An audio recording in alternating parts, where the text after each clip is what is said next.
Hello बच्चों, good morning. बहुत बहुत स्वागत है आप सभी का आज की क्लास में। चलिए फटाफट से जुड़ जाइए। बिल्कुल सभी एंजॉय करके आ रहे हैं, है ना। Good morning, good morning. बिल्कुल उत्साह के साथ जुड़िए। आप बिल्कुल अब पढ़ाई पे फोकस करना है हमको, बिल्कुल जब तक हमारा एग्जाम ना आ जाए। बिल्कुल सारी चीजें रिवाइज करना है ना। कल सभी ने बढ़िया से होली खेली? अच्छा, बहुत मजा आ गया। Okay, good morning Ayush, Hrithik, Aryan. चलिए फटाफट स्वास्तिक सभी जुड़ जाइए। Aryaman, Ajay, Hansika, very good very good. Good morning, good morning. हाँ बेटा, आज नया टॉपिक है जो हमारा सीरीज टेस्ट तो हमने कंप्लीट कर दिया था। अब सीरीज टेस्ट के बाद बारी थी कंडीशनल नंबर की। तो कंडीशनल नंबर को कंप्लीट करेंगे। कंडीशनल नंबर के साथ हम ब्लड रिलेशन का जो कॉन्सेप्ट था, यानी रक्त संबंध का, जैसे कि आपके पिता के पिता आपको क्या कहेंगे, मतलब आपके दादा आपको क्या कहेंगे, आपकी मम्मी के जो भाई हैं उनको आप क्या कहेंगे, इस तरीके के जो क्वेश्चंस आते हैं ना, उनको हम सॉल्व करेंगे।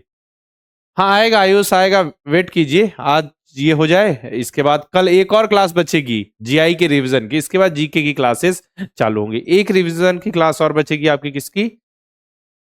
इस आपकी जनरल इंटेलिजेंस की, है ना। इसके बाद फिर ये जनरल इंटेलिजेंस की प्रैक्टिस खत्म। आज हमको हमारा टारगेट है कंडीशनल नंबर और ब्लड रिलेशन के क्वेश्चन को कंप्लीट करना। चलिए स्टार्ट करते हैं फिर। चलिए स्टार्ट करते। कंडीशनल नंबर मतलब कंडीशंस होंगी। जैसे देखिए क्वेश्चन प्रैक्टिस करते हुए समझते हुए चलते हैं। Count the letter F in the, अच्छा ठीक है, इसमें एफ लिखा है, एम आएगा, ठीक है। एम की गिनती करनी है हमको। देखिए, count the letter M in the following series. इसमें जितने भी जो आपको लेटर्स दिख रहे हैं, एम एन, ठीक है, कंफ्यूजिंग लेटर है। कंफ्यूजिंग नहीं है कि एन एम की तरह दिख रहा है, कहीं अचानक से देखना ले। इसलिए आपको जितने भी एम है उनकी गिनती करना है। तो एम हम काउंट कर लेते हैं। केवल गिनना है, 1 2 3 4 5 6 7 8 9 10। इसमें 10 आ रहा है। आप बताइए, आप गिनिए एक बार जल्दी से। 10 आ रहा है सभी का?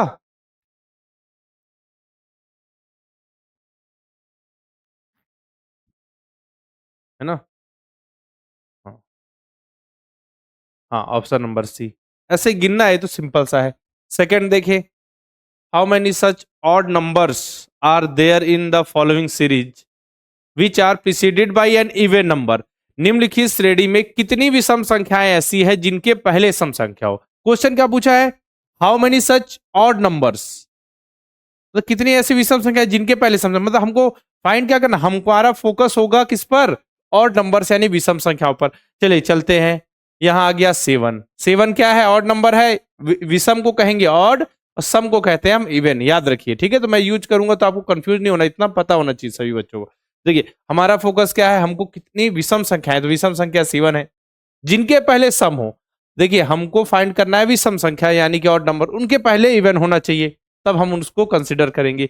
देखिए ये जो है ऑड नंबर है लेकिन इसके पहले इवन नहीं, इसको हटा दीजिए। अब हमारा, हाँ 5 भी क्या है? ऑड नंबर, उसके पहले इवन है, हाँ जी, ये 1 हो गया हमारा। ठीक है, ऐसी कितनी विषम संख्या है जिनके पहले सम संख्या, तो 1 हो गया। अब देखिए नेक्स्ट, ये देखिए ये भी ऑड नंबर है लेकिन इसके पहले ऑड नंबर, हमको ऑड के पहले इवन चाहिए। ठीक है, अब देखिए ये देखिए ये आपका ऑड नंबर है, उसके पहले इवन भी है। ठीक है, इसके बाद देखें ये भी आपका 3 भी ऑड है, उसके पहले इवन भी है। ठीक है, ये 3 भी ऑड है, उसके पहले इवन नंबर भी है। नेक्स्ट 7 भी ऑड है लेकिन उसके पहले ऑड नंबर है, इसको कंसिडर नहीं करेंगे। इसका देखें नेक्स्ट, 3 ऑड है, उसके पहले इवन है। देखिए अब आ गया ना। How many such odd numbers are there in a following series which are preceded by even number. हो गया 1 2 3 4 5। ऑप्शन नंबर ए आ रहा है। सबका आ रहा है? जरा देखिए, चिन्मय, नव्या, क्वेश्चन को समझिए और हाँ समझते हुए चलिए। सबका 5 आ रहा है, एक बार जल्दी से गिनिए, फोकस कीजिए उस पे, है ना।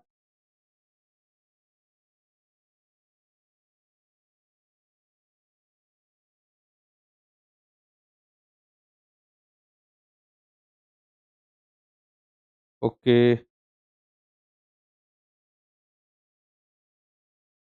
ठीक। Question number third, how many such consonant are there in a following series which are preceded by vowel. Same question बेटा, ठीक है, निम्नलिखित श्रेणी में कितने व्यंजन हैं कॉन्सोनेंट बताना है जिनके पहले स्वर हो। मतलब हमको फाइंड क्या करना है, हमारा फोकस किस पे होगा, हमारा फोकस होगा कॉन्सोनेंट पर। हम कॉन्सोनेंट को ढूंढ लेंगे कि कौन कौन से लेटर कॉन्सोनेंट है, उसके पहले, अब कॉन्सोनेंट तो ढूंढ लिया लेकिन उसके पहले होना चाहिए क्या, होना चाहिए वॉवेल्स। अगर हुआ तो हम उसको टिक करेंगे कि वो एक ऐसा बन गया, ऐसा एक अक्षर हो गया, लेटर हो गया। देखिए एच क्या है, कॉन्सोनेंट है, हाँ उसके पहले देखिए वॉवेल है, नहीं है, ठीक है। अब देखिए जे कॉन्सोनेंट है, हाँ उसके पहले वॉवेल है, सही हो गया, ये ग्रुप बन गया। एस कॉन्सोनेंट है लेकिन उसके पहले फिर कॉन्सोनेंट, हम लोग को कॉन्सोनेंट के पहले वॉवेल चाहिए, तो कॉन्सोनेंट के पहले वॉवेल, कॉन्सोनेंट के पहले वॉवेल, हाँ डब्लू के पहले वो भी है। अब हमको पता है वॉवेल्स कौन कौन से होते हैं, बताइए, ए, ई, आई, ओ और यू। अब जितने भी को बाकी बच गया कॉन्सोनेंट, तो कॉन्सोनेंट के पहले वॉवेल्स होने चाहिए। चलिए और देखिए, यहाँ देखिए जे भी कॉन्सोनेंट है लेकिन उसके पहले डब्लू, हमको कॉन्सोनेंट के पहले वॉवेल चाहिए, कॉन्सोनेंट के पहले वॉवेल ये के वाला आ गया, और एस के पहले के, ये तो दोनों कॉन्सोनेंट हो गए। और देखिए बस हो गया, ठीक है, तीन दिख रहे हैं बेटा, तीन, थ्री। इसका इसका आंसर थ्री आ रहा है। बी कैसे आ रहा है बेटा,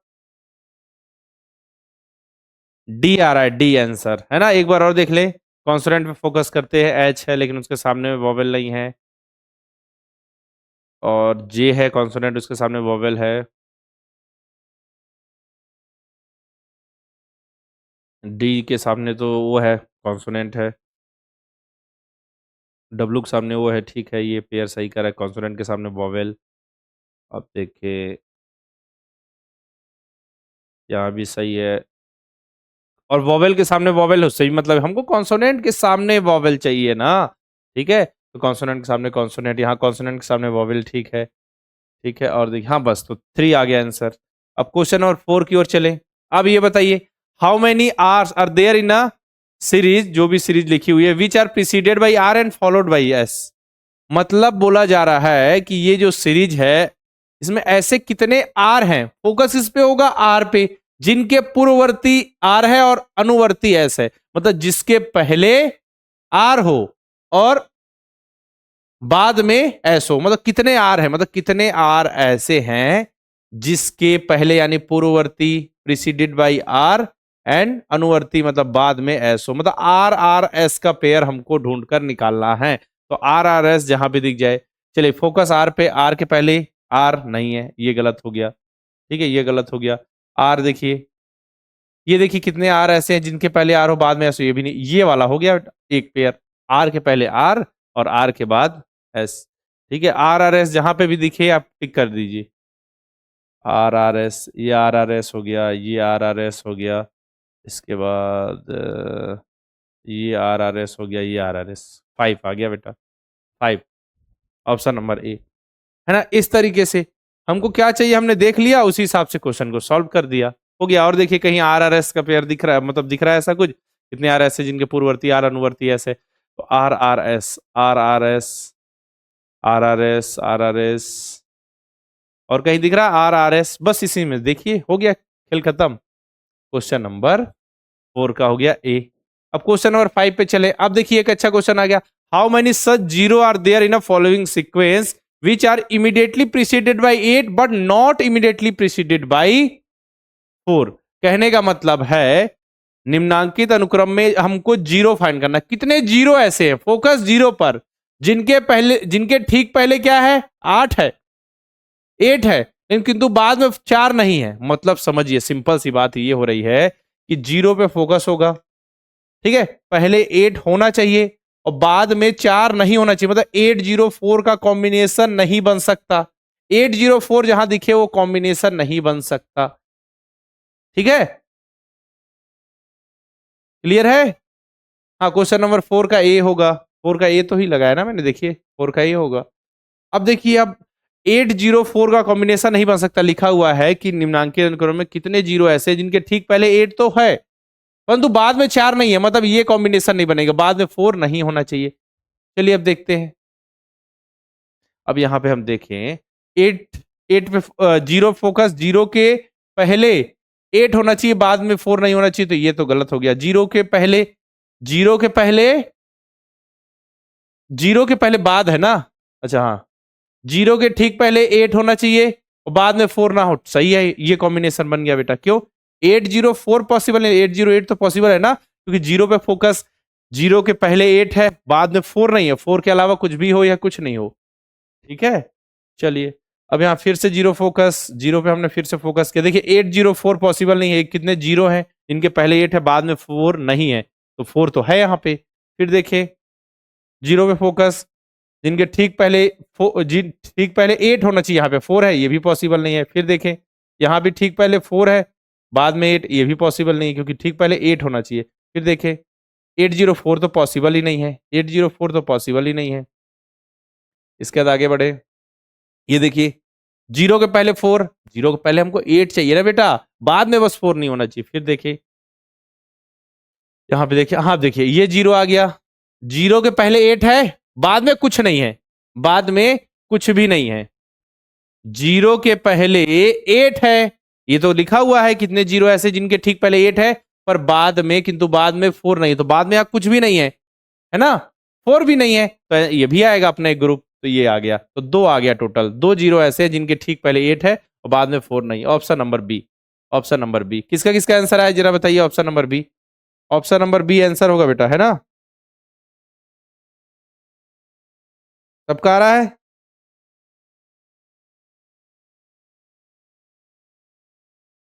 ऑप्शन नंबर बी, चलिए बहुत बढ़िया।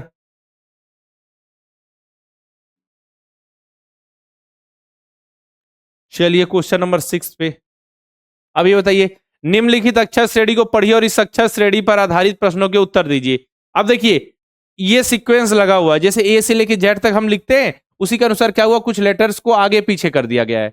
अब इस सीक्वेंस को देखिए, और देखने के बाद which letter is the eight after the letter immediately before the 6 letter from the left, बाएं से छठवें अक्षर के ठीक पहले वाले अक्षर से आठवां अक्षर कौन सा है, इस सीक्वेंस के अनुसार, इस सीक्वेंस के अनुसार हमको देखना है और इस कंडीशन को फॉलो करना। चलिए सीरीज लिखी हुई है, मतलब एबीसीडी का सीक्वेंस है पूरे जेड तक, है ना, आगे होंगे पीछे होंगे लेटर्स, उनसे कोई मतलब। पहला है बाएं से छठवें अक्षर के, बाएं से छठवें अक्षर देखिए 6 लेटर फ्रॉम द लेफ्ट, तो ये लेफ्ट से, ये राइट से, तो हमको कहां से, ये बाएं से यानी लेफ्ट से, तो बाएं से छठवां अक्षर कौन सा होगा, पहला दूसरा तीसरा चौथा पांचवा छठवां, ई पे पहुंच गए हम, ठीक है, क्योंकि ये A B C D E F sequence में नहीं है, ई 6 नंबर पे है। चलिए छठवे के ठीक पहले, अब ई के जस्ट पहले देखिए यहाँ पे एफ है, ठीक है, ई के जस्ट पहले यहाँ पे क्या है, एफ है, कि ठीक पहले अक्षर से आठवां अक्षर, अक्षर से आठवां अक्षर, आठवां अक्षर कौन सा होगा जरा देखें, आठवां अक्षर ये देखिए, पहला दूसरा तीसरा चौथा पांचवा छठवां सातवां आठवां, आठवां हम पहुंच गए एम पर, आठवां हम कहां पर पहुंच गए, एम पर हम पहुंच चुके हैं, तो हमारा आंसर क्या हो जाएगा बेटा, एम हो जाएगा। ओ क्यों आएगा बेटा, ओ क्यों आएगा, ओ क्यों आएगा बताइए, ओ तो हम देखिए कहां पहुंच गए हम, क्या बोला गया कि बाएं से 6th लेटर के जस्ट पहले वाला लेटर, है ना, के बाद, के बाद के अक्षर से आठवां अक्षर से, अक्षर से आठवां अक्षर मतलब आगे की ओर हमको बढ़ना है, एम तक हम पहुंच गए। देख लीजिए आप खुद, हम पहुंचे 6 पे, ई पे पहुंचे, ई से पहले एफ, एफ के बाद देखिए first second third fourth fifth six seventh eight, and M पर पहुंच गए हम, है ना, इस तरीके से। हाँ ऑप्शन नंबर बी आएगा, मतलब आंसर एम आएगा आप सभी का, ठीक है। चलिए क्वेश्चन नंबर 7 की ओर चलें। अब देखिए, अब क्या है, निम्नलिखित अक्षर श्रेणी को पढ़िए और इस अक्षर श्रेणी पर आधारित प्रश्नों के उत्तर दीजिए। ए बी सी डी पूरा वो भी वही सीक्वेंस में लिखा हुआ है, ए बी सी डी नहीं है, देखिए ए बी सी डी, इसका एफ ई, मतलब कि ए से जेड तक तो है लेटर्स, लेकिन उनको आगे पीछे कर दिया गया है, तो आप बिल्कुल निश्चिंत रहे। अब देखिए क्या क्वेश्चन है, how many letters are not at their usual place, ठीक है, इन द अल्फाबेटिकल ऑर्डर, मतलब कि जो हम ए से लेके जेड तक का जो सीक्वेंस रखते हैं, उस सीक्वेंस में अपनी जगह पर कितने लेटर्स जो है वो अपनी जगह पर सामान्य स्थान पर, जो उनका नॉर्मल पोजीशन है वहां पर नहीं है। चलिए देखते हैं जरा, ये कैसे पता करेंगे, एबीसीडी लिखते हैं normal, A B C D E F G H I J K L M N O P Q R S T U V W X Y और ये जेड। ठीक है, अब ये हमने जो लिखा है वो सही सीक्वेंस है। अब मिलाते चलते हैं कौन कौन से है, कौन कौन से अपनी जगह पर नहीं है। ठीक है, तो चलिए देखते हैं। देखिए ये दोनों अपनी जगह पे नहीं है, ए के सी के साथ बी है, यहाँ बी के साथ सी है, एफ के साथ ई है, ई के साथ एफ है, इसका देखिए जे के सही है यहाँ तक, एल के साथ एन है, इसके बाद एल के साथ फिर एन है, यहाँ पे एस क्यू हो गया। ठीक है, इसका यू के साथ टी है, टी के साथ क्यू है ये, इसका एक्स डब्लू हो गया, इसके बाद भी एक्स हो गया, इसके बाद देखिए हम ये हो गया। अब देखिए कितने अपने पोजीशन पे नहीं है, 1 2 3 4 5 6 7 8 9 10 11 12 13। तो 13 लेटर ऐसे हैं जो अपने प्लेस पर नहीं है। कितने लेटर्स? 13 लेटर बेटा, 13 लेटर्स यानी 13 अक्षर ऐसे हैं जो अपने यूजुअल प्लेस पर नहीं हैं, जहां पे उन जो रहते हैं। समझे, जो उनकी प्लेस है वहां पर नहीं है, वहां से अलग है। ओके,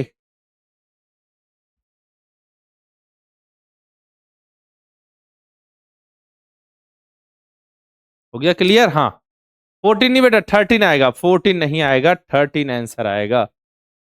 क्या बोला जा रहा है बेटा, क्या रॉन्ग है?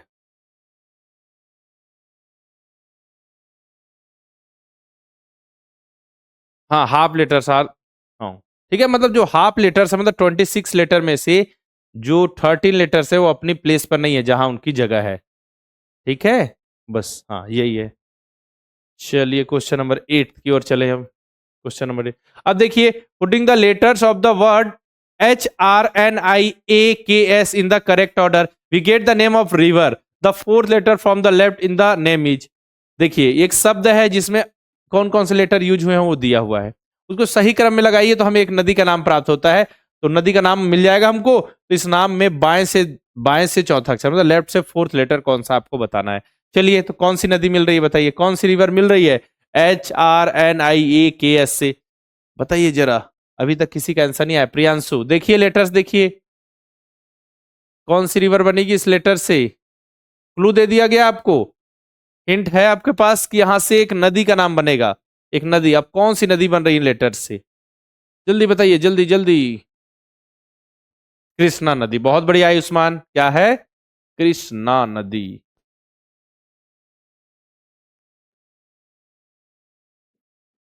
ठीक है, देखिए यहाँ पे 1 2 3 4 5 6 7, ठीक है, यहाँ भी देखिए 7, कृष्णा नदी।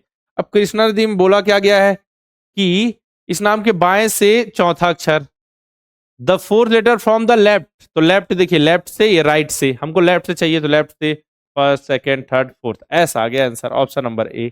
ऑप्शन नंबर ए, कृष्णा रिवर। ठीक है, तो आंसर क्या आ गया? ए आ गया, क्योंकि लेफ्ट से फोर्थ लेटर क्या है? एस है। हाँ एस आ रहा है सभी का, अंशिक का, ठीक है। ऑप्शन नंबर ए।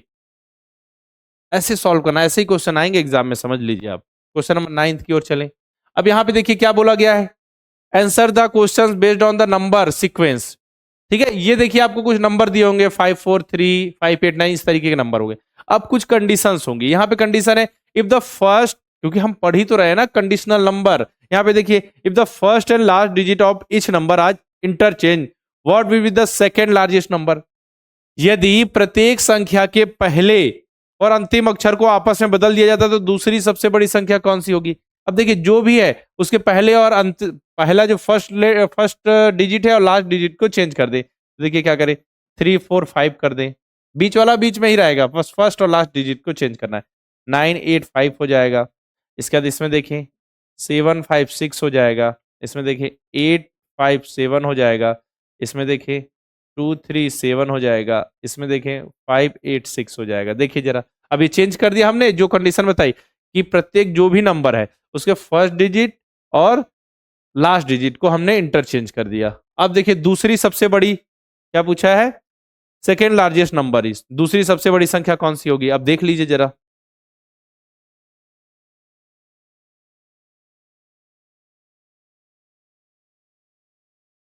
ठीक है, तो इसमें क्लियर दिख रहा है दूसरी जो सबसे बड़ी संख्या होगी वो होगी 7 758 ठीक है, क्योंकि देखिए 758 था, जब इसको चेंज किया तो ये हो गया 587 और सबसे बड़ी संख्या ये हो जाएगी, दूसरी बड़ी ये हो जाएगी, है ना। तो चलिए ऑप्शन नंबर बी आ गया। ऑप्शन नंबर बी आ रहा है ना सभी का। देखिए ये 758 जब इसको हम कंडीशंस फॉलो करेंगे, इसमें सारी कंडीशंस को फॉलो करेंगे तो क्लियर हमको दिख जाएगा कि ये सेकेंड लार्जेस्ट नंबर आएगा, क्योंकि कंडीशंस को फॉलो करने के बाद बताना है ना कौन सी, हाँ सेकेंड लार्जेस्ट है। इसमें कंडीशन क्या है, फर्स्ट और लास्ट डिजिट को इंटरचेंज करना। ओके चलिए, हाँ जब इसको चेंज करेंगे तो 857 बन जाएगा ये। क्लियर, सबसे बड़ी संख्या 589 क्योंकि 985 बन जाएगा उससे। सेकेंड लार्जेस्ट पूछा गया, देखिए पूछा गया सेकेंड, दूसरी सबसे बड़ी संख्या है 758, जब इसको इंटरचेंज करेंगे तो बन जाएगा 857। क्लियर, चलिए क्वेश्चन नंबर 10 फिर देखिए ऐसा ही क्वेश्चन है। Answer the question based on the number sequence, ये नंबर का सीक्वेंस है। Which number in the sequence has the highest sum of digit, ठीक है, अनुक्रम में किस संख्या के अंकों का योग सबसे अधिक है। Which number in the sequence has the highest sum of digits, चलिए बताइए। मतलब उनके जो भी नंबर है उनके डिजिट्स का सम कर दीजिए, तो 543 13, 589 कितना हो गया 22, ये देखिए 758 657 18, ये देखिए 20, ये हो गया 12, ये हो गया आपका 19। अब देखिए सबसे ज्यादा सम किस में आ रहा है, उनके डिजिट्स को ही सम किया, 5+4+3 5+8+9, बस इतना ही तो करना है। देख लीजिए बताइए कौन सा आ रहा है, यहाँ पे 12 आएगा ना, यहाँ पे रुक जाइए, ठीक है 5+4 9+3 12 आ गया, इसके बाद ये 22 आ गया, इसके बाद 18 आ गया, इसके बाद 20 आ गया, इसका 12 आ गया, इसके बाद फिर 519 आ गया, ठीक है। तो सबसे ज्यादा देखिए 589 है ऑप्शन, जी हाँ option number D, option number D आ गया। बस तो हो गया अपना आंसर, सबसे हाईएस्ट पूछा है ना, हाईएस्ट सम किसका है। ओके रेडी, बिल्कुल क्लियर, बहुत बढ़िया, ऑप्शन नंबर डी। नेक्स्ट देखिए क्वेश्चन नंबर 11। अब क्वेश्चन देखिए क्या है, if all the letters of the word automatic are arrange in alphabetical order from the right to left, ठीक है, अल्फाबेटिकल ऑर्डर में मतलब कि जैसे जो डिक्शनरी सीक्वेंस में ए से लेकर जेड तक होता है ना, उस सीक्वेंस में लगाना है, ठीक है, लेकिन दाएं से बाएं की ओर, देखिए डिक्शनरी में दाएं से बाएं की ओर, लेकिन डिक्शनरी में तो हम तो बाएं से दाएं मतलब लेफ्ट टू राइट चलते हैं, लेकिन इसमें राइट टू लेफ्ट लगाना है, समझ जाइए, ठीक है, राइट टू लेफ्ट लगाना है। तो निम्नलिखित में से दाईं छोर से तीसरे स्वर के बाईं ओर तीसरा अक्षर कौन सा है, ठीक है। तो arrange alphabetical order from right to left, then which of the following is the third letter to the left of the third vowel from the right end. चलिए कर लेते हैं, अभी कोई दिक्कत नहीं है, चलिए लिख लेते हैं ऑटोमेटिक, जो बोला गया उसी हिसाब से सॉल्व करेंगे। ये ऑटोमेटिक हो गया। चलिए जिसमें जो जो लेटर्स यूज हुए हैं उनको हमको सीक्वेंस में लगा, डिक्शनरी के सीक्वेंस में, तो पहले हम लेफ्ट टू राइट लगा देते हैं, चलिए ठीक है, पहले हम लेफ्ट टू राइट फिर उसको चेंज कर देंगे।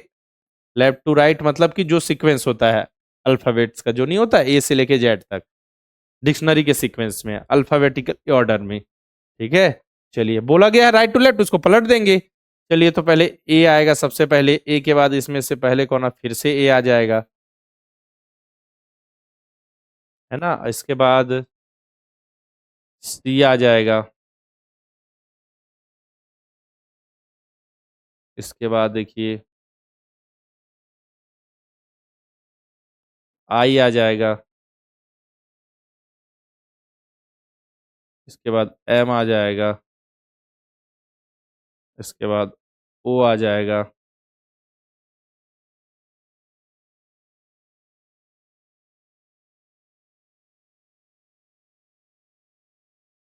उनके बाद वो आ गया, इसके बाद टी आ जाएगा, यहाँ पे टी आ जाएगा 1 2 3, अच्छा इसके बाद यू आ जाएगा 1 2 3 4 5 6 7 8 9, 1 2 3 4 5 6 7 8 9, ठीक है। अभी लेफ्ट टू राइट हमने जमा दिया अल्फाबेट के हिसाब से, अब राइट टू लेफ्ट कर दे इसको, राइट टू लेफ्ट, तो इसमें क्या होगा, U T T O M I C ए।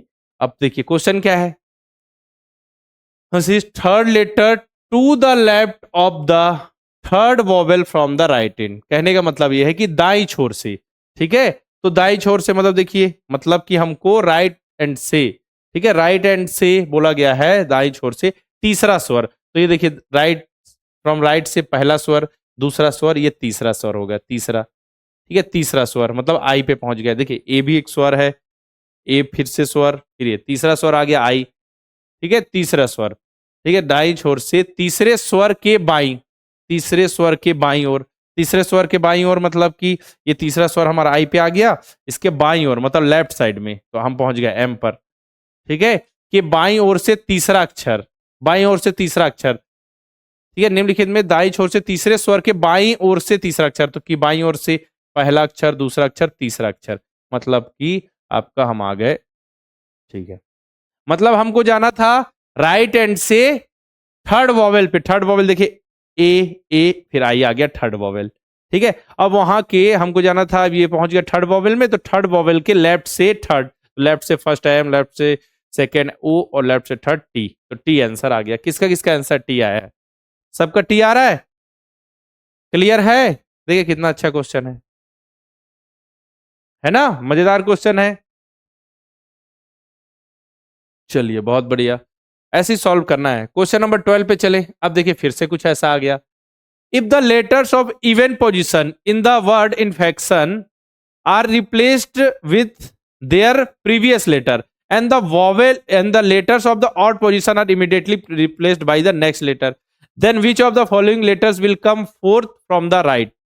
ठीक है, यदि शब्द इन्फेक्शन के सम स्थिति पे, जो जैसे कि इन्फेक्शन है, तो इन्फेक्शन जो लिखा हुआ उसमें कितने लेटर्स है? 9 लेटर्स हैं। तो जो लेटर्स जो है आपके इवन प्लेस पे है, तो उसमें क्या करना है हमको?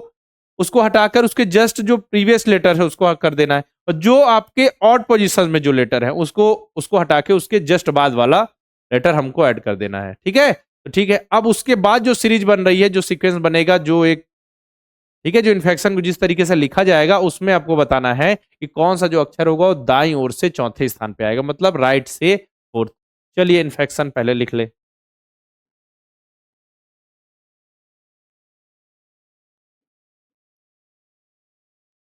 ठीक है। अब देखिए इनकी हम प्लेस वैल्यूज लिख दे। प्लेस वैल्यू मीन्स कि कौन से पोजीशन पे, तो फर्स्ट पे, सेकंड पे, थर्ड पे, फोर्थ पे, फिफ्थ पे, सिक्स, सेवन, एट, नाइन।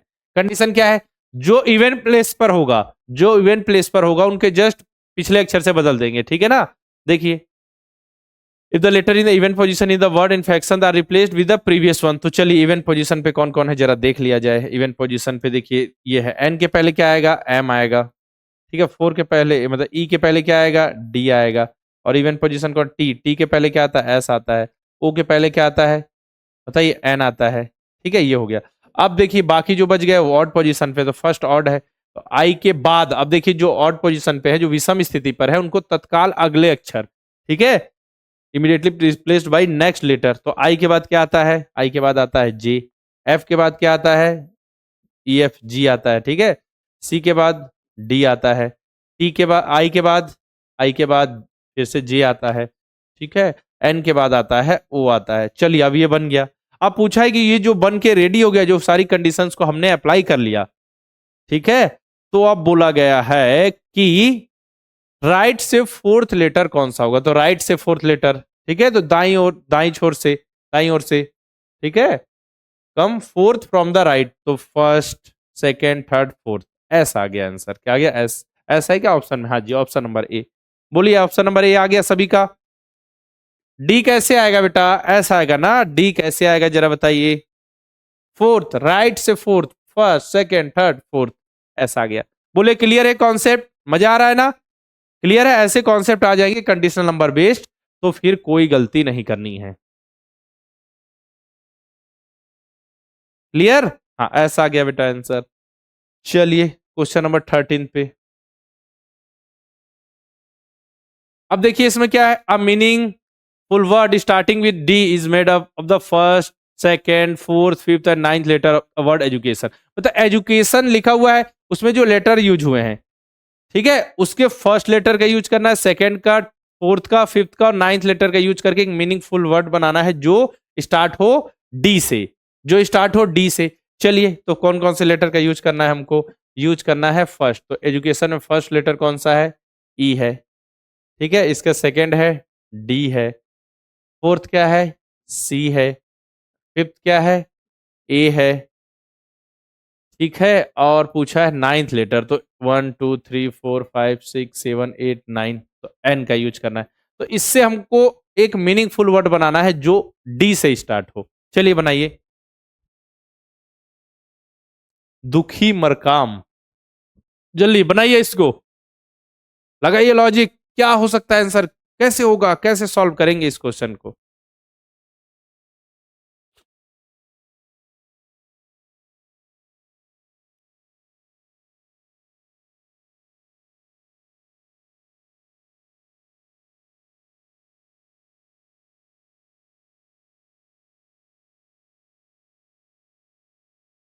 क्या आएगा? हाँ, एक लेटर का एक ही बार यूज होगा ना, सिंपल सा। उन लेटर्स का 5 लेटर्स का यूज करके ही आपको बनाना है। बहुत बढ़िया। क्या है? डांस। डांस। चलिए, डांस। डेक्कन नहीं होगा बेटा, डेक्कन नहीं होगा। डेक्कन क्यों नहीं होगा? इसमें डबल सी आता है ना। चलिए, अब यहां पे देखिए। अब देखिए, अब बोला गया है निम्नलिखित में से कौन सा उस शब्द का मध्य अक्षर है? Middle letter. तो मिडिल में कौन सा आएगा? एन आएगा। एन आंसर हो गया। ऑप्शन नंबर बी, एन आ गया। बस इस तरीके से। हाँ, आयुष्मान सही है, एन। चलिए, क्वेश्चन नंबर 14 में चले। इसके बाद कितने क्वेश्चन और है? हाँ, बस 2 क्वेश्चन और है, इसके बाद हम ब्लड रिलेशन स्टार्ट कर देंगे। 14 क्वेश्चन। एल्गोरिदम शब्द के सभी अक्षर को हमको क्या करना है? अल्फाबेट के ऑर्डर में, सीक्वेंस में लगाना है। मतलब देखिए, मैं यहां पे एल्गो लिख ले रहा हूं। एल्गोरिदम। ठीक है, अब जो लेटर्स है उनको हमको अल्फाबेटिकल ऑर्डर में लगाना है। मतलब ए बी सी डी के सीक्वेंस में, जैसे जैसे ए फर्स्ट पे आ जाएगा। अब इसमें से देखें तो कौन सा आएगा पहले? है ना, जी आ जाएगा आपका, एच आ जाएगा। ऐसा सीक्वेंस नहीं रहेगा। उस हिसाब से आपको सीक्वेंस वाइज लगाना है। इस सीक्वेंस में लगाते हुए, मतलब लेफ्ट टू राइट। मतलब अगर हम बात करें अल्फाबेटिकल ऑर्डर, तो वो होता है लेफ्ट टू राइट, जो ए से लेके जेड लिखते हैं हम। तो उस सीक्वेंस में आपको लगाना है। अब देखना है कि कितने अक्षरों के स्थान में कोई परिवर्तन हुआ, मतलब जो जिस पोजीशन पे था वहीं रहेगा। ऐसे कितने लेटर्स है देखना है, और आपको आंसर बताना है। ठीक है, चलिए होमवर्क दे रहा हूं मैं आपको, इसको कीजिएगा। Question number 15। हाँ, इसको देख लीजिएगा, ये वाला क्वेश्चन देख लीजिए। मैं हट जा रहा हूँ स्क्रीन से, ताकि आपको क्लियर क्वेश्चन दिख जाए। चलिए, क्वेश्चन नंबर 15 आ गया। If the first half the English alphabet is written in reverse order, what letter will be the third to the right of the seventh letter from the left? यदि अंग्रेजी वर्णमाला के प्रथम अर्धांश को विपरीत क्रम में लिखा जाए तो बाएं से सातवें अक्षर के दाएं से तीसरा अक्षर क्या होगा? प्रथम अर्धांश मतलब क्या बोला जा रहा है? अंग्रेजी वर्णमाला में हम ए से लेके पूरा जेड तक लिखते हैं, तो क्या होता है? पूरा 26 लेटर्स होते हैं। अब ए से लेटर जेड तक जो 26 लेटर, उसको बोल रहा है कि प्रथम अर्धांश मतलब 2 भागों में बांट दीजिए हम, है ना।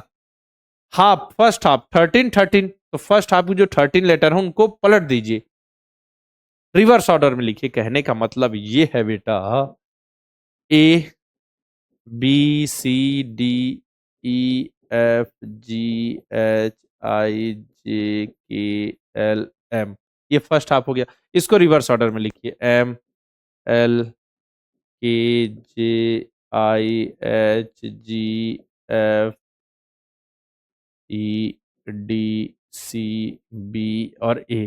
ठीक है, अब बोला गया है बाएं से सातवां अक्षर। अब ऐसा जमा लिया तो हमको बाएं से यानी लेफ्ट से, लेफ्ट से सेवंथ। लेफ्ट से सेवंथ कौन सा है? First, second, third, fourth, fifth, six, seventh. G पे पहुंच गए। बाएं से सातवें अक्षर के दाएं से तीसरा अक्षर के, बाएं से सातवें अक्षर के दाएं से तीसरा अक्षर। तो देखिए दाएं से, आप देखिए यहां पहुंच गए, इसके दाएं यानी राइट से फर्स्ट, सेकंड, थर्ड। ठीक है, ये आ गया फर्स्ट, ये सेकंड, ये थर्ड, तो डी आ गया आंसर, डी आ गया। ठीक है, उसी को इंग्लिश में भी देख ले। What letter will be the third to the right of the seven letter from the left? तो seven letter from the left क्या आ गया? जी आ गया। जी आ गया। अब जी आने के बाद बोला जा रहा है third letter to the right, तो उसी के जो सेवन लेटर है उसके राइट से थर्ड, तो राइट से अब इधर लेफ्ट नहीं जाना, राइट की ओर, तो आ गया आंसर डी। सभी का डी आया, ठीक है। 13 का क्या कह रहे हैं, यू, क्या यू बेटा?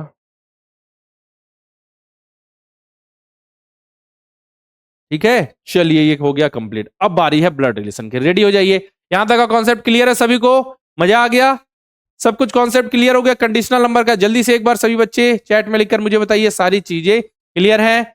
चलिए जुड़ जाइए, जो बच्चे लेट से आ रहे हैं उनको नुकसान तो होगा, क्योंकि चीजें फिर आप पीछे होते चलेंगे, इसलिए रिवाइज कर लीजिएगा जल्दी से जो भी मैं अपलोड करूं, है ना? हाँ, क्वेश्चन नंबर 15 का डी। अब रेडी है सभी? सब कुछ समझ में आ गया बढ़िया से? बहुत बढ़िया, वेरी गुड वेरी गुड, बिल्कुल तेज बच्चे हैं। सभी ने बढ़िया से होली खेली ना कल? अभी किसके किसके चेहरे में कलर लगा हुआ है अभी भी? कौन कौन ऐसे बच्चे हैं जिनके चेहरे से अभी तक कलर गया नहीं है?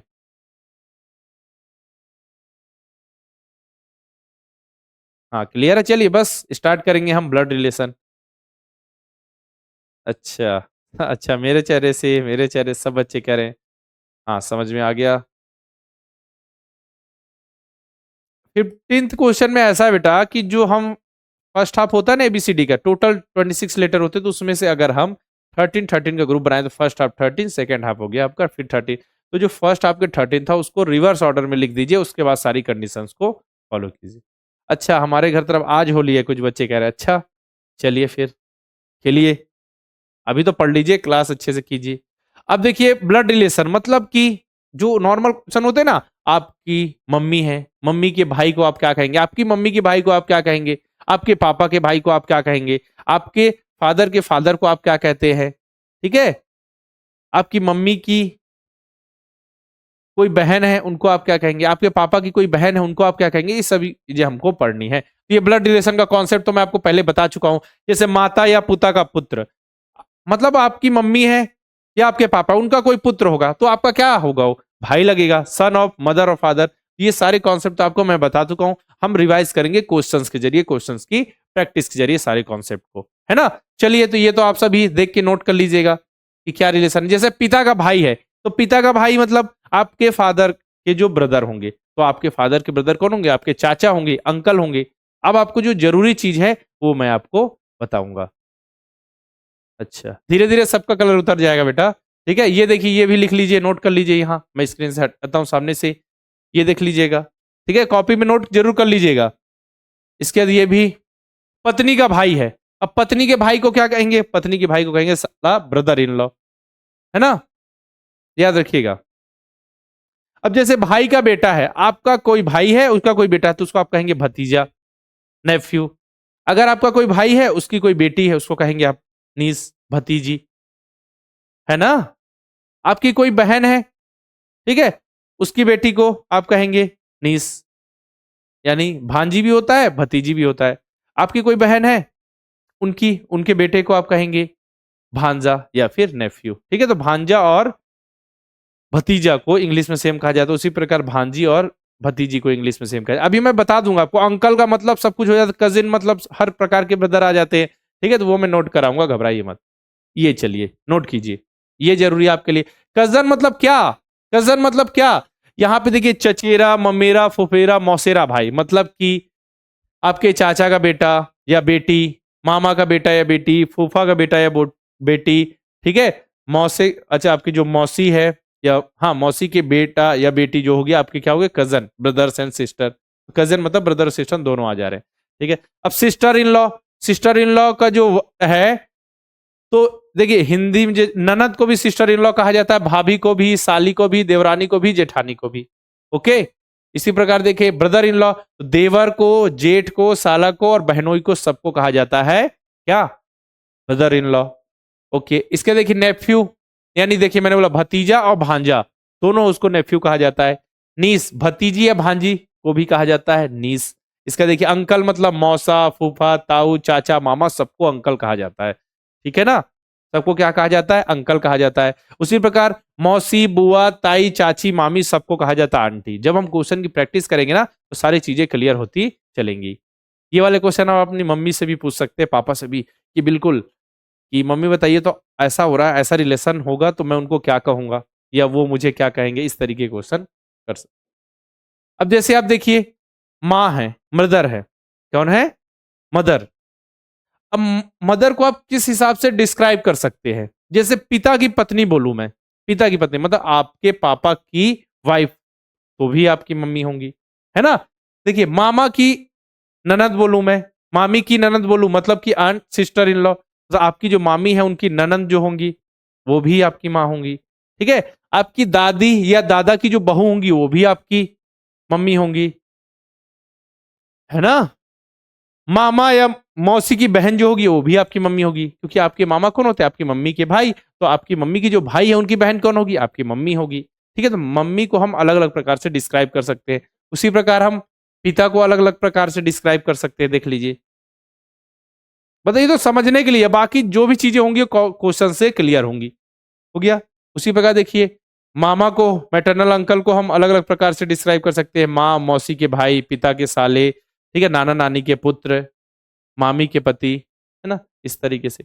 अब देखिए, ये जरूरी है बेटा, अगर कोई मेल है, ठीक है, ए बी सी डी लिखा है कि ए बी का भाई है, तो ए क्या है, बी का भाई है, मतलब वो मेल हो गया, भाई है। ठीक है, तो जब मेल की बारी आएगी तो हम इस तरीके से बॉक्स बना देंगे, स्क्वायर जैसा कुछ। जब फीमेल होगा कोई, समझने के लिए हम उसमें सर्कल कर देंगे। ठीक है, मेल के लिए स्क्वायर, फीमेल के लिए सर्कल। प्लस माइनस भी यूज करते, कोई बात नहीं, हम ऐसा यूज कर रहे हैं, कोई दिक्कत नहीं होगी बेटा इससे, है ना। चलिए, अब मैरिड कपल है, कोई पति पत्नी है, ठीक है, विवाहित जोड़ा है, तो क्या करेंगे, देखिए इस तरीके से, ये हो गया लड़का, ये हो गई लड़की, मेल फीमेल, और देखिए यहाँ पे ऐसा एरो लग जाएगा दोनों साइड, तो हमको ये पता चल जाएगा ये दोनों क्या है, पति पत्नी है। इसका देखिए, ब्रदर ब्रदर मतलब दोनों मेल, दोनों मेल, तो इसमें कोई एरो नहीं लगेगा, बस एक लाइन होगी। क्लियर हो रहा है सभी को? जल्दी से बताइए मुझे, सुन रहे हैं ना सभी ध्यान से?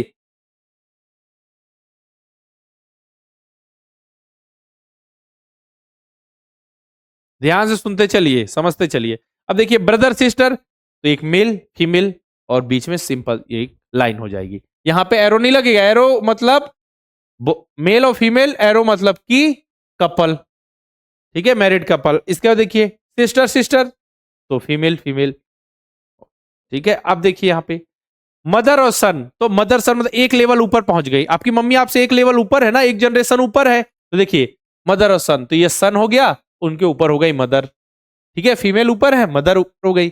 फादर सन, तो देखिए सन हो गया, ऊपर फादर हो गए, ये फादर हो गया, ये सन हो गया, ये सन हो गया, ये मदर हो गई। ठीक है, अब देखिए मदर डॉटर, तो ये डॉटर हो गई, और ये मदर हो गई, एक लेवल ऊपर, एक जनरेशन ऊपर। इसी तरह फादर डॉटर, तो ये डॉटर हो गई और ये फादर हो गए, इस तरीके से। समझ रहा, भाई भाई रहेंगे तो एक लेवल पे, आपके पिता होंगे तो एक जनरेशन ऊपर, दादा होंगे तो दो जनरेशन ऊपर, इस तरीके से। जैसे आप है, ठीक है, आप जैसे कोई यहाँ पे मेल है, ठीक है, आपके पिता के पिता, ये देखिए, आपके पापा के पापा, आपके कौन होंगे, दादा। देखिए लेवल ऊपर बढ़ता जाएगा जिस जैसे जनरेशन से, हाँ, समझ में आ रहा है, बस यही। अब देखिए यहाँ पे बस वही जनरेशन बताया गया होगा, देखिए जैसे यहाँ पे कोई फीमेल है, उनके पिता हैं, उनकी माता है, उनके पिता है, इस सीक्वेंस वाइज हम ऊपर बढ़ते चल रहे हैं, बस इतना ही करना है, कुछ अलग नहीं है। समझ में आया?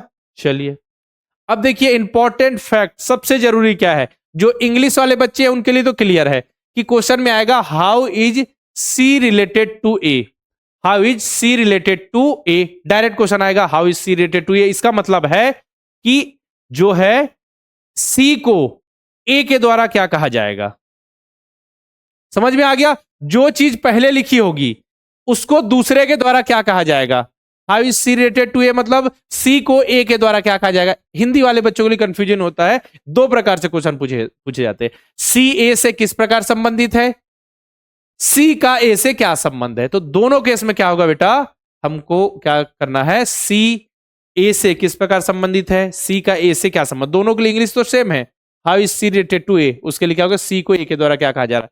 तो अगर ऐसा क्वेश्चन आ जाए हिंदी में, सी ए से किस प्रकार संबंधित है, सी का ए से क्या संबंध है, तो हमको देखना पहले कौन है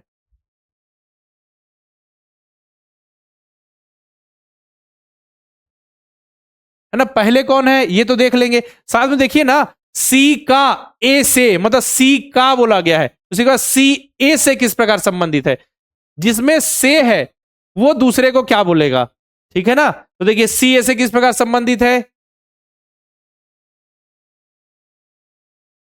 ठीक है, मतलब कि सी को ए के द्वारा क्या कहा जाएगा, सी को ए के द्वारा क्या कहा जाएगा,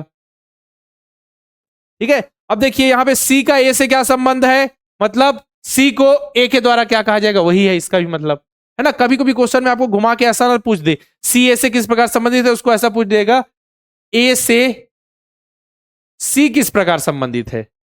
तो देखिए ए से सी किस प्रकार संबंधित है, यहां पे लिखा है सी ए से, मतलब से जो वर्ड यूज हुआ है हिंदी वाले बच्चों के लिए वो ए में ही हुआ है, तो यहां बताना सी को ए के द्वारा क्या कहा जाएगा। उसी प्रकार ए का सी से क्या संबंध है लिख दिया गया, सी से ए का क्या संबंध है, तो भी मतलब वही है। हम देख रहे हैं ना से किस पे लगा हुआ है, ए पे, मतलब कि ए के द्वारा सी को क्या कहा जाएगा, समझ में आ रहा है ना। सी ए से किस प्रकार संबंधित है, सी का ए से क्या संबंध है, तो जो से वाला वर्ड है जिसमें लगा है से, मतलब वही दूसरे को क्या कहेगा, ठीक है। तो यहां पे ए सी को क्या कहेगा, यहां भी ए सी को क्या कहेगा, यहां पे लिखा हुआ है। क्लियर, चलिए अब क्वेश्चन सॉल्व करते हैं। पहला क्वेश्चन आपकी स्क्रीन पर आ चुका है, चलिए स्टार्ट कीजिए। पहला question, R is K's sister, P is K's brother, Q is T's father, who is the P's brother, H is K's mother, at least how many sons do Q and H have. R K की बहन है, चलिए are जो है किसकी बहन है, के की। के के बारे में नहीं पता कि भाई है या नहीं, हो सकता है बहन हो, ठीक है। आर जो है के की बहन है, पी के का भाई है, P is K's brother, P जो है वो के का भाई है, पी जो है के का भाई। अब के बारे में अभी भी नहीं पता चला। क्यू टी का पिता है जो कि पी का भाई है। Q is T's father, who is the P's brother. Q is T's father, मतलब क्यू जो है टी का क्या है, फादर है, और जो टी है वो पी का ब्रदर है, तो टी जो है पी का ब्रदर है और उसका फादर को, अच्छा टी जो है वो क्या है, पी का ब्रदर है और क्यू जो है टी का फादर है। एक क्यू यहां पे आ जाएगा, ठीक है। इसके बाद एच इज केस मदर, ठीक है, एच जो है वो के की मां है। सभी तो भाई हैं, भाई बहन है, ये दोनों हो जाएंगे पति पत्नी, ठीक है, ये दोनों पति हो जाएंगे, सभी बच्चे हो गए। अब पूछा जा रहा है कि क्यू और एच के कम से कम कितने पुत्र हैं, कितने सन हैं। तो देखिए एक सन ये हो गया, ये दूसरा हो गया। ये के बारे में अभी नहीं पता चला हमको, के लड़का है या लड़की है, हमको पता ही नहीं चला, ठीक है। तो कम से कम कितने पुत्र हैं, दो, और ये तो डॉटर हो गई यार, तो दो आंसर आ जाएगा, 2। 3 नहीं आएगा बेटा। रूपवती ए सी वाला कहने का मतलब ये है कि हिंदी वाले बच्चों के क्वेश्चन में लिखा होगा ए का सी से क्या संबंध है, तो ए का सी से क्या संबंध है, तो आप कंफ्यूज हो जाएंगे। ए का सी से क्या संबंध होता है, आपके मन में आएगा कि ए को सी के द्वारा क्या कहा जाएगा। जैसे आप समझिए, अब मैं बोल दूं कि जैसे कि आपके दादा और आपका रिलेशन है, तो आपके दादा को आप दादा कहेंगे और आपके दादा आपको क्या कहेंगे, अगर लड़की है तो पोती और लड़के हैं तो पोता, ठीक है। तो समझिए मतलब कौन किसको क्या कहेगा उसका केस है। यहां पे मैं अगर बोल रहा हूं ए का सी से क्या संबंध है, मतलब कि ए को सी के द्वारा क्या कहा जाएगा, ए का सी से, देखिए ए पहले मैंने कर दिया, ठीक है। और ए सी से किस प्रकार संबंधित है, मतलब जिसपे से लग रहा है वो दूसरे को क्या कहेगा, कुल मिला के ये कॉन्सेप्ट है। जिसमें से लग रहा है वो दूसरे को क्या कहेगा, ये कॉन्सेप्ट है। जिसमें से लगा हुआ है उसको क्या कहा नहीं जाएगा, वो दूसरे को क्या कहेगा, ठीक है ना। बस 2 आ गया आंसर, हाँ 2। नेक्स्ट ये देखिए, A is B's sister, C is B's mother, D is his father, E is D's mother, then how is A related to D. चलिए ए बी की बहन है, ए जो है क्या है, बी की बहन है, सी बी की मां है, सी जो है वो बी की मां है, डी सी के पिता है,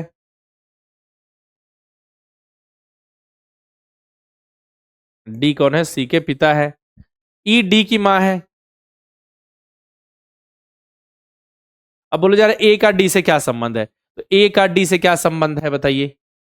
ए का डी से संबंध मतलब जिसमें देखिए ए का डी से मतलब डी ए को क्या कहेगा।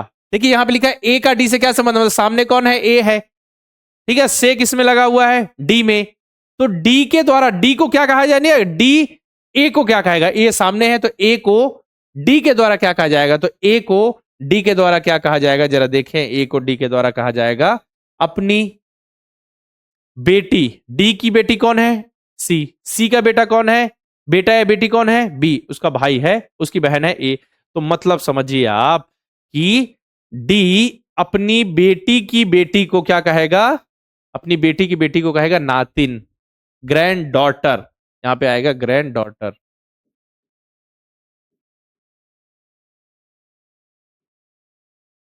Option number D.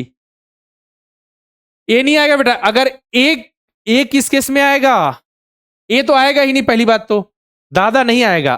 अगर उल्टा रहता कि डी का ए से क्या संबंध है, डी का ए से मतलब संबंध मतलब क्या, ए के द्वारा डी को क्या कहा जाएगा। लेकिन यहां पूछा गया है कि ए का डी से मतलब ए को डी के द्वारा क्या कहा जाएगा, तो ए को डी के द्वारा कहा जाएगा ग्रैंड डॉटर। ठीक है, चलिए क्वेश्चन नंबर थर्ड नेक्स्ट है, given that A and B are a married couple, if X and Y are brothers and A is the brother of X, how is Y related to B. A और B क्या है, विवाहित दंपत्ति है, ठीक है, married couple है। तो उसके लिए बताया था मैंने कैसे बनाना है, एक्स और वाई भाई हैं एवं ए एक्स का भाई है, तो वाई का भी से क्या संबंध। ठीक है, चलिए ए एंड बी क्या है, मैरिड कपल है, बना दिया हमने, विवाहित दंपति। एक्स और वाई भाई है, ठीक है, चलिए एक्स और वाई को हम भाई कर दे। क्या कर दिया हमने, वाई और एक्स को कर दिया भाई। ठीक है, चलिए इसमें हमको नहीं पता ए और बी में कौन मेल है कौन फीमेल, अभी नहीं पता चला। ठीक है, अब बोला है ए जो है एक्स का भाई है, ए जो है एक्स का भाई है, मतलब ये हो गया मेल, ये हो गई फीमेल, और ये दोनों तो भाई भाई हैं, तो ये दोनों तो मेल ही रहेंगी। ठीक है, ये और क्या बोला जा रहा है, ए जो है एक्स का भाई है, अब ये हो गया क्लियर। तो वाई का बी से क्या संबंध है, वाई का बी से क्या संबंध, मतलब how is Y related to B, how is Y related to B means Y को बी के द्वारा क्या कहा जाएगा। ठीक है, वाई का बी से क्या संबंध है, मतलब वाई का मतलब वाई को बी से मतलब कि बी के द्वारा, ठीक है, क्या कहा जाएगा, तो वाई को बी के द्वारा क्या कहा जाएगा बताइए, अपनी अपने पति। ठीक है, बी का पति कौन है, बी का हस्बैंड है ए, और इन लोग दोनों भाई हैं वाई और एक्स। तो सिंपल सी बात है कि बी जो है अपने पति अपने हस्बैंड के भाई को क्या कहेगी, अपने हस्बैंड के भाई को देवर, brother in law. Option number A है ना, ब्रदर इन लॉ का मतलब क्या होता है, देवर। क्या है, वाई का बी से क्या संबंध है, मतलब कि वाई को बी के द्वारा, मतलब बी जो है अपने पति अपने हस्बैंड के भाई को क्या कहेगी, बी जो है अपने हस्बैंड के भाई को कहेगी देवर, brother in law. Clear, brother in law answer हो गया। चलिए क्वेश्चन नंबर फोर्थ पे चले, देखिए अब नेक्स्ट क्वेश्चन, इफ यदि एक्स वाई के बेटे का भाई है तो एक्स का वाई से क्या संबंध, यदि एक्स कौन है, if X is the brother of the son of the Y son, how is X related to Y. यदि एक्स एक्स कौन है, वाई बेटे का भाई, बेटे का भाई है कौन, एक्स। तो बोला जा रहा है एक्स का वाई से क्या संबंध है, एक्स का वाई से क्या संबंध है, मतलब how is X related to Y, मतलब कि एक्स को वाई के द्वारा क्या कहा जाएगा, एक्स का वाई से क्या संबंध है, मतलब एक्स को वाई के द्वारा, तो एक्स को वाई के द्वारा क्या कहा जाए, अपने बेटे के बेटे को क्या कहेगा, ग्रैंडसन, उसके भाई को भी ग्रैंडसन, अपने एक बेटे के भाई को, ठीक है, अपने बेटे के दो बेटे हो गए, ठीक है, तो अपने बेटे को क्या, grandson, option number C. Clear, देखिए एक्स का वाई से क्या संबंध है, एक्स को वाई के द्वारा क्या कहा जाएगा, ग्रैंडसन कहा जाएगा। क्लियर है, बोलिए क्लियर है ना।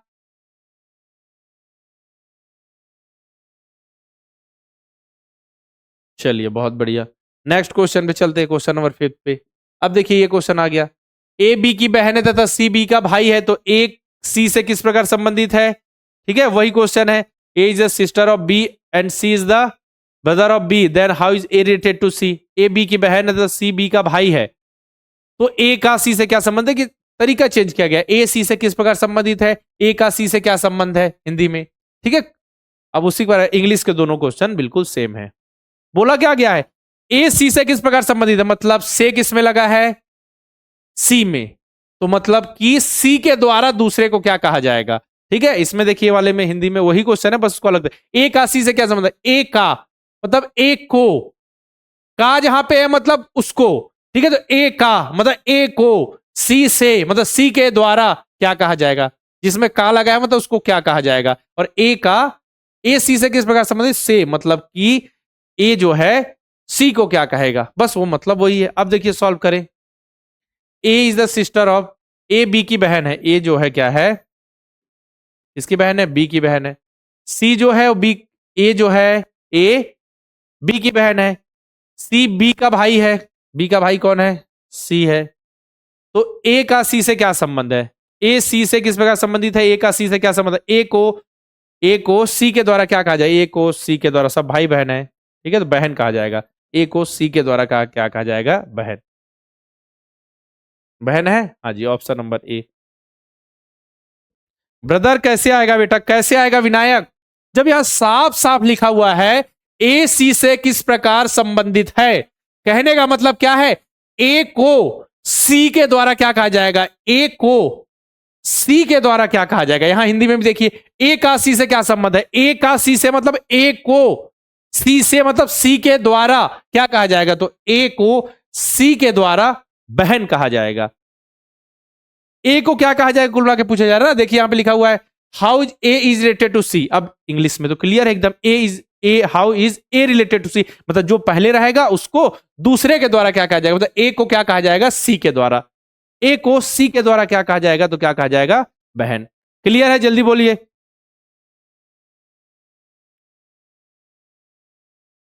हाँ सिस्टर आंसर आएगा, ठीक। क्वेश्चन नंबर 6 पे चले। अब देखिए, Kamlesh is the brother of Sanjeet, Ranu is the sister of Alok, Sanjeet is the son of Ranu, how is Kamlesh related to Ranu? Kamlesh कौन है, कमलेश संजीत का भाई है, चलिए कमलेश कौन है, संजीत का भाई है, ठीक है।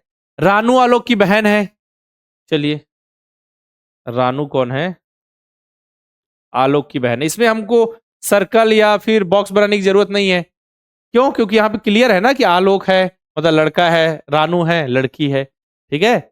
संजीत रानू का बेटा है, जो संजीत है वो किसका बेटा है, रानू का बेटा है, रानू का बेटा, तो देखिए रानू और आलोक भाई बहन है, ठीक है, तो यहाँ पे देखिए रानू आ जाएगी, रानू का बेटा है, ठीक है, उसका कौन है, आलोक, ये देखिए यहां से अब इसको हटा दीजिए।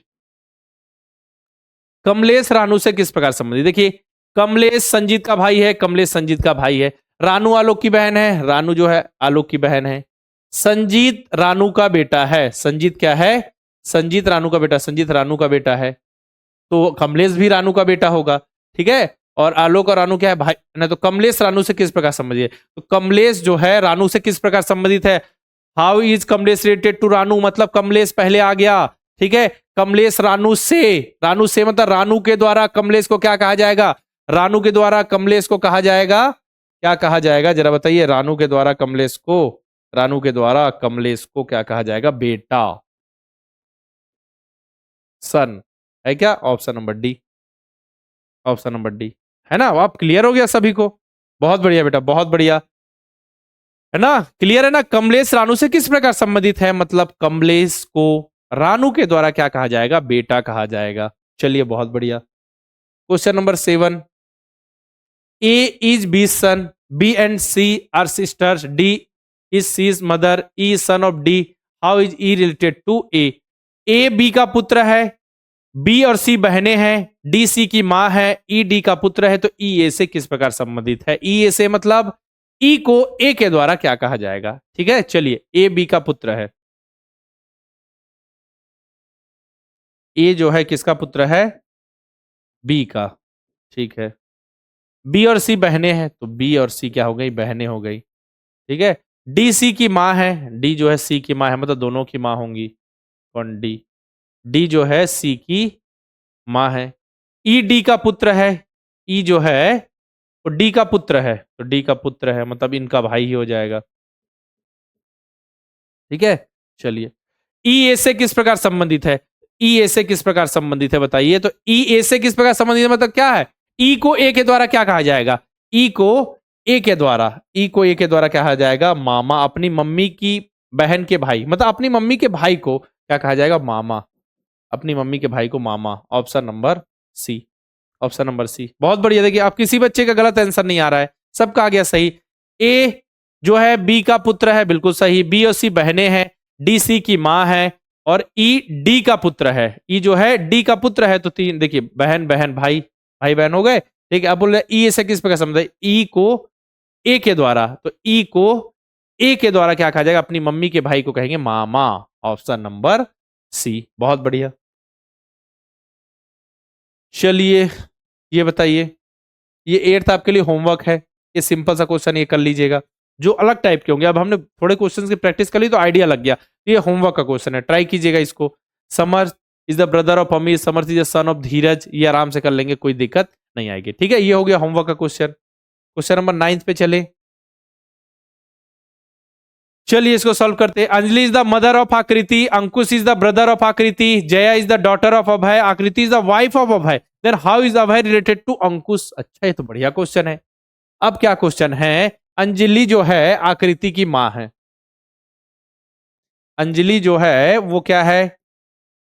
आकृति की मां है, मतलब अंजलि ऊपर रहेगी क्योंकि उसकी मां एक जनरेशन ऊपर। ठीक है, अंजलि जो है आकृति की मां है। अंकुश आकृति का भाई है। अंकुश कौन है? आकृति का भाई है।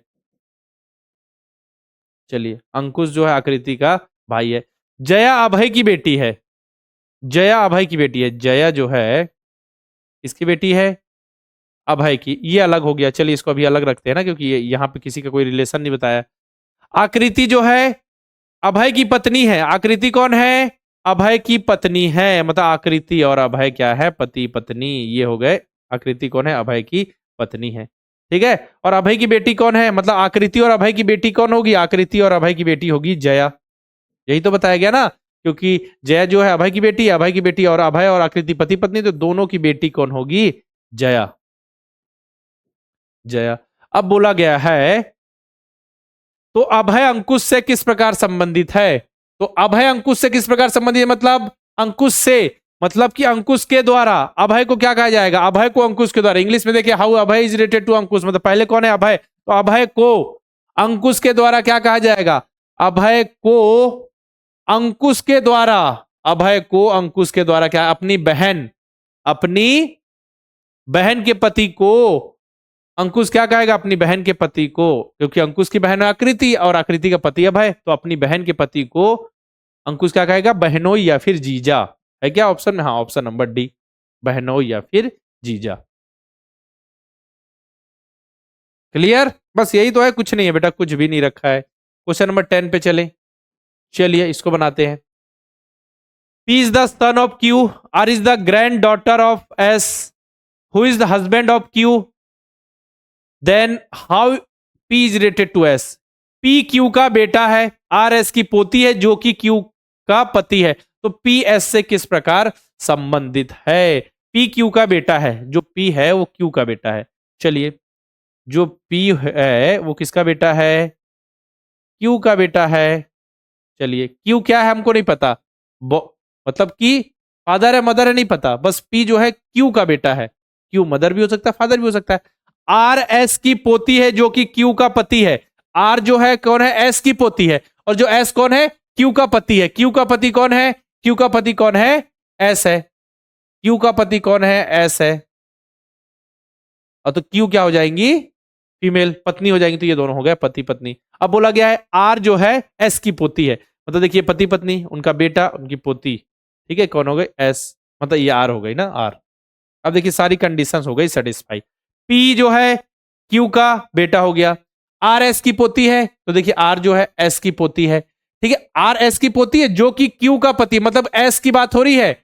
S जो है, R जो है S की पोती है, और जो S है वो Q का पति, S जो है Q का पति है, तो सिंपल सी बात है, पी एस से किस प्रकार संबंधित है, ठीक है। How is P related to S, मतलब पी को एस के द्वारा क्या कहा जाएगा, तो पी को एस के द्वारा, पी को एस के द्वारा क्या कहा जाएगा, मतलब बताइए, पी को एस के द्वारा क्या कहा जाएगा, बेटा कहा जाएगा, सन कहा जाएगा। Option number A, option number A,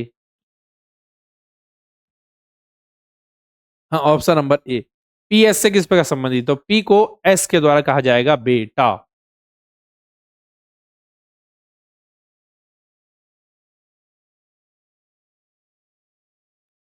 clear है? चलिए क्वेश्चन नंबर 11 पे चलते हैं। ये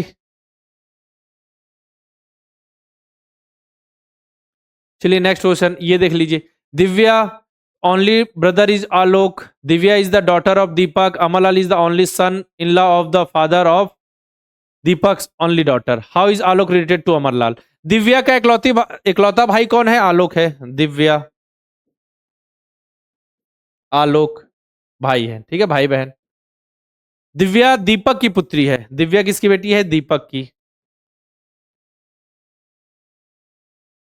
अमरलाल कौन है?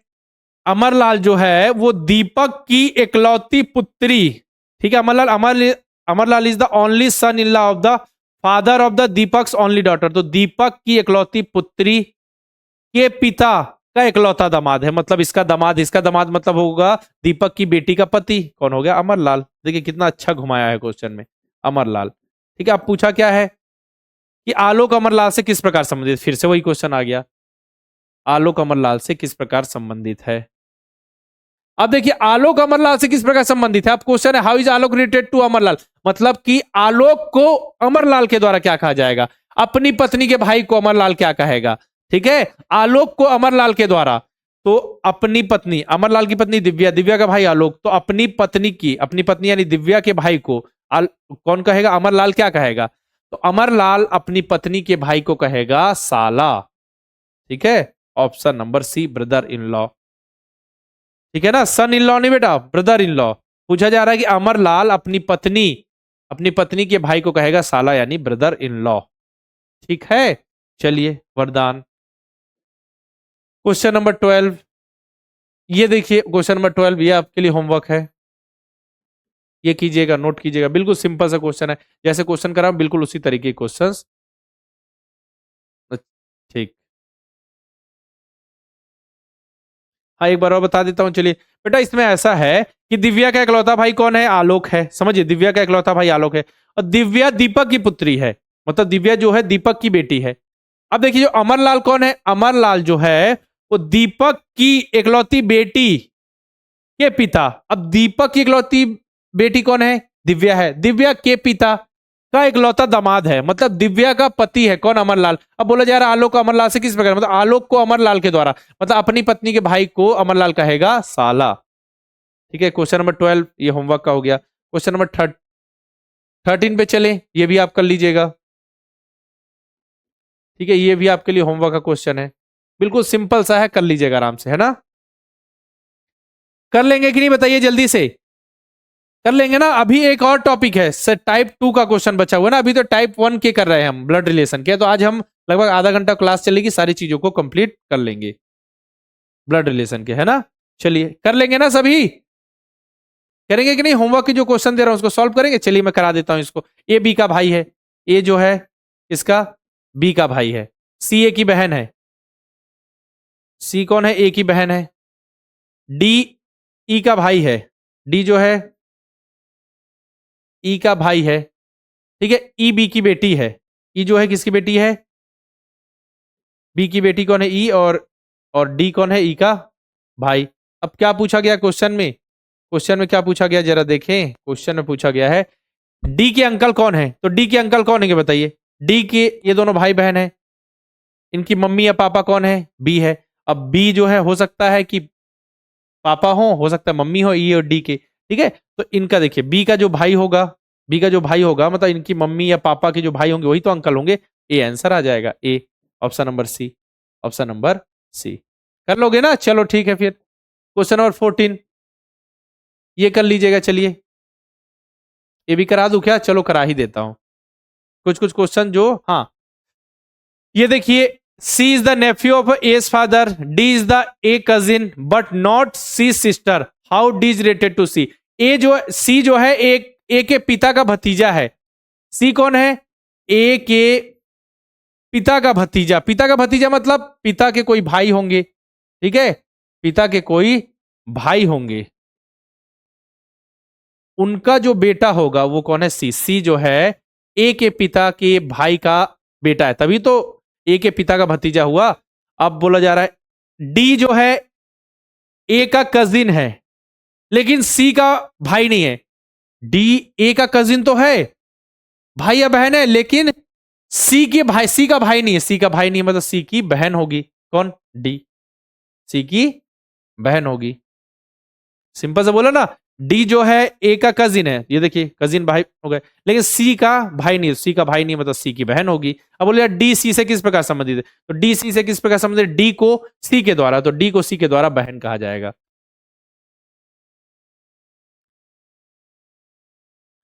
डी को सी के द्वारा क्या कहा जाएगा? बहन कहा जाएगा। चलिए ये हो गया।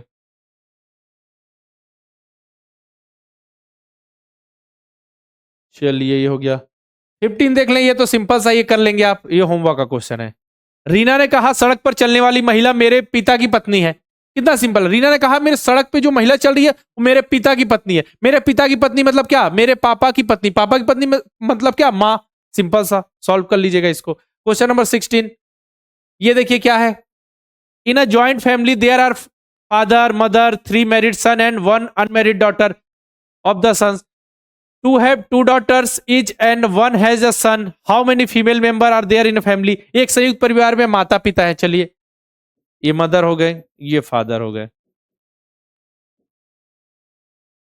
ये हो गया आपके फादर, ठीक है। अब उनके क्या है? 3 विवाहित पुत्र हैं और 1 अविवाहित पुत्री है। चलिए 3 विवाहित पुत्र,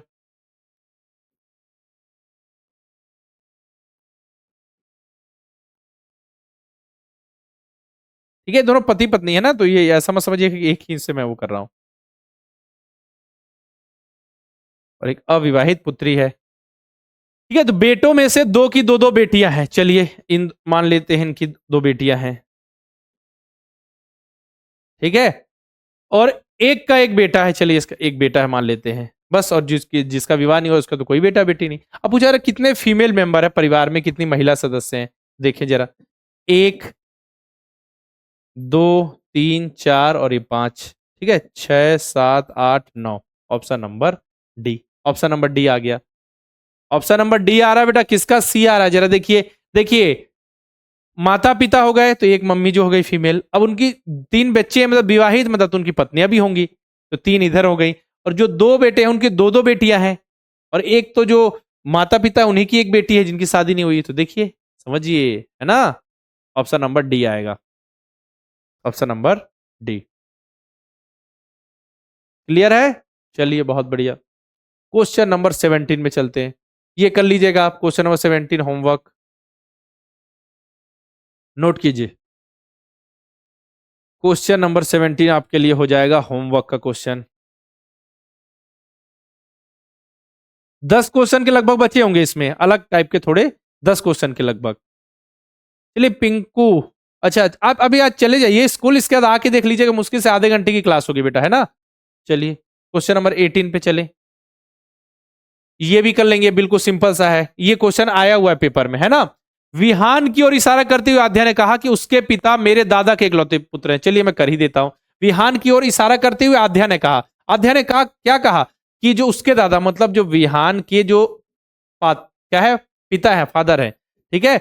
विहान की ओर इशारा करते हुए आध्या ने कहा उसके पिता मतलब कि विहान के जो पिता हैं यानी फादर जो है, मेरे दादा मतलब आध्या के दादा के पुत्र है, मतलब कि विहान के जो पिता है वो क्या है? आध्या, आध्या के दादा, आध्या के फादर के पुत्र है। मतलब क्या हुआ?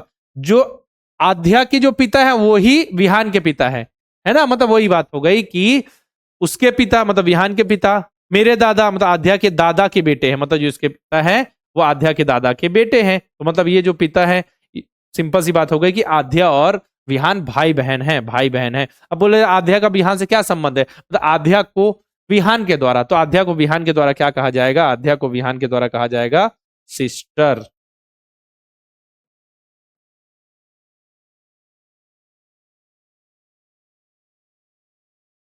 आध्या को विहान के द्वारा क्या कहा जाएगा? तो आध्या को विहान के द्वारा। How is Aadhya related to Vihaan? मतलब आध्या को विहान के द्वारा, आध्या को विहान के द्वारा, आध्या को विहान के द्वारा सिस्टर कहा जाएगा। ऑप्शन नंबर ए है ना। चलिए क्वेश्चन नंबर 19 पे चलते हैं। ये कर लेंगे आप।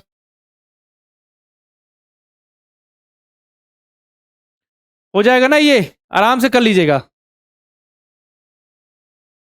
Question number 19 homework. अभी इस टाइप के क्वेश्चन की प्रैक्टिस कराऊंगा, ये इसलिए दे रहा हूं क्योंकि आपके एग्जाम में आए हुए क्वेश्चन है, आरएमएस, यूपी सैनिक स्कूल में जो भी आए हुए क्वेश्चन है उनको मैं लेकर आया हूं ताकि आपको आइडिया मिले। चलिए question number 20। If A is the brother of B, B is the sister of C and C is the father of D, how is D related to A? यदि ए बी का भाई है, B C की बहन है, C D का पिता है, डी ए से किस प्रकार संबंधित? देखिए ए जो है, समझिए ए जो है बी का भाई है, ठीक है। बी जो है वो किसकी बहन है? सी की बहन है। और सी जो है वो डी का पिता है। सी जो है वो क्या है? डी का पिता है। सी जो है डी का पिता है। डी का जेंडर हमको नहीं पता।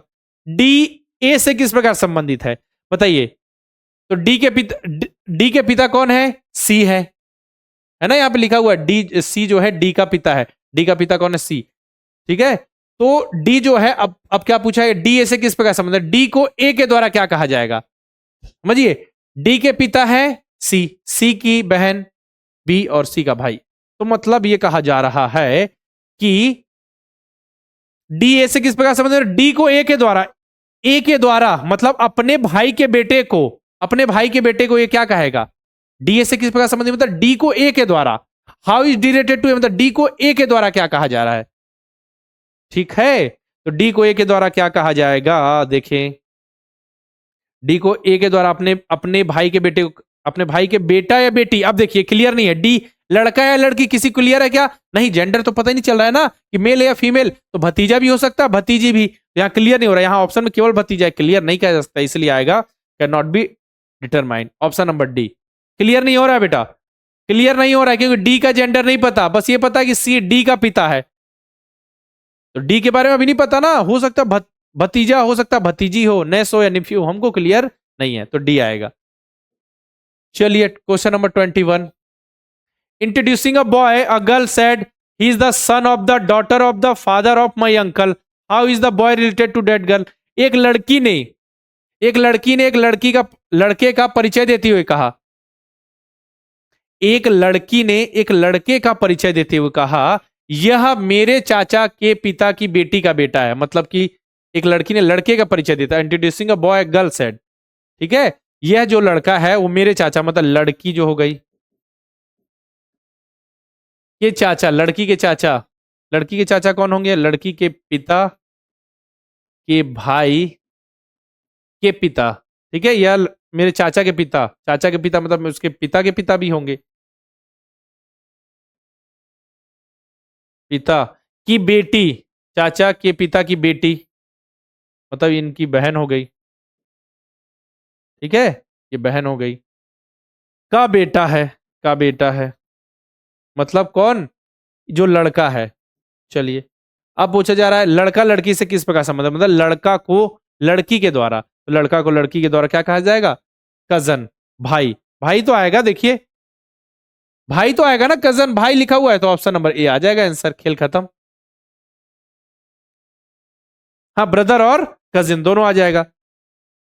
आइडियल अभी आधे घंटे और क्लास चलेगी, रुकना है केवल, मान के चलिए 10 क्वेश्चन और रह गए, फिर ये चैप्टर हो जाएगा फिनिश। इसके बाद कल आपको हम रैंकिंग, सीक्वेंस वाला चैप्टर और डायरेक्शन वाला चैप्टर कंप्लीट कर देंगे, है ना। तो रुकना है, सभी बच्चे रेडी हैं रुकने के लिए? तो जो बच्चे जा रहे हैं स्कूल, आकर आधे घंटे और एक्स्ट्रा क्लास चलेगी, उसको आप देख लीजिएगा, ठीक है ना।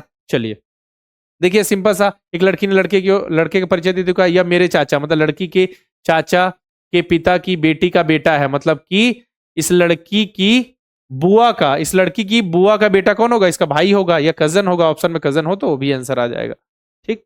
चलिए अब देखिए टाइप 2 के क्वेश्चन के लिए हम हो गए रेडी।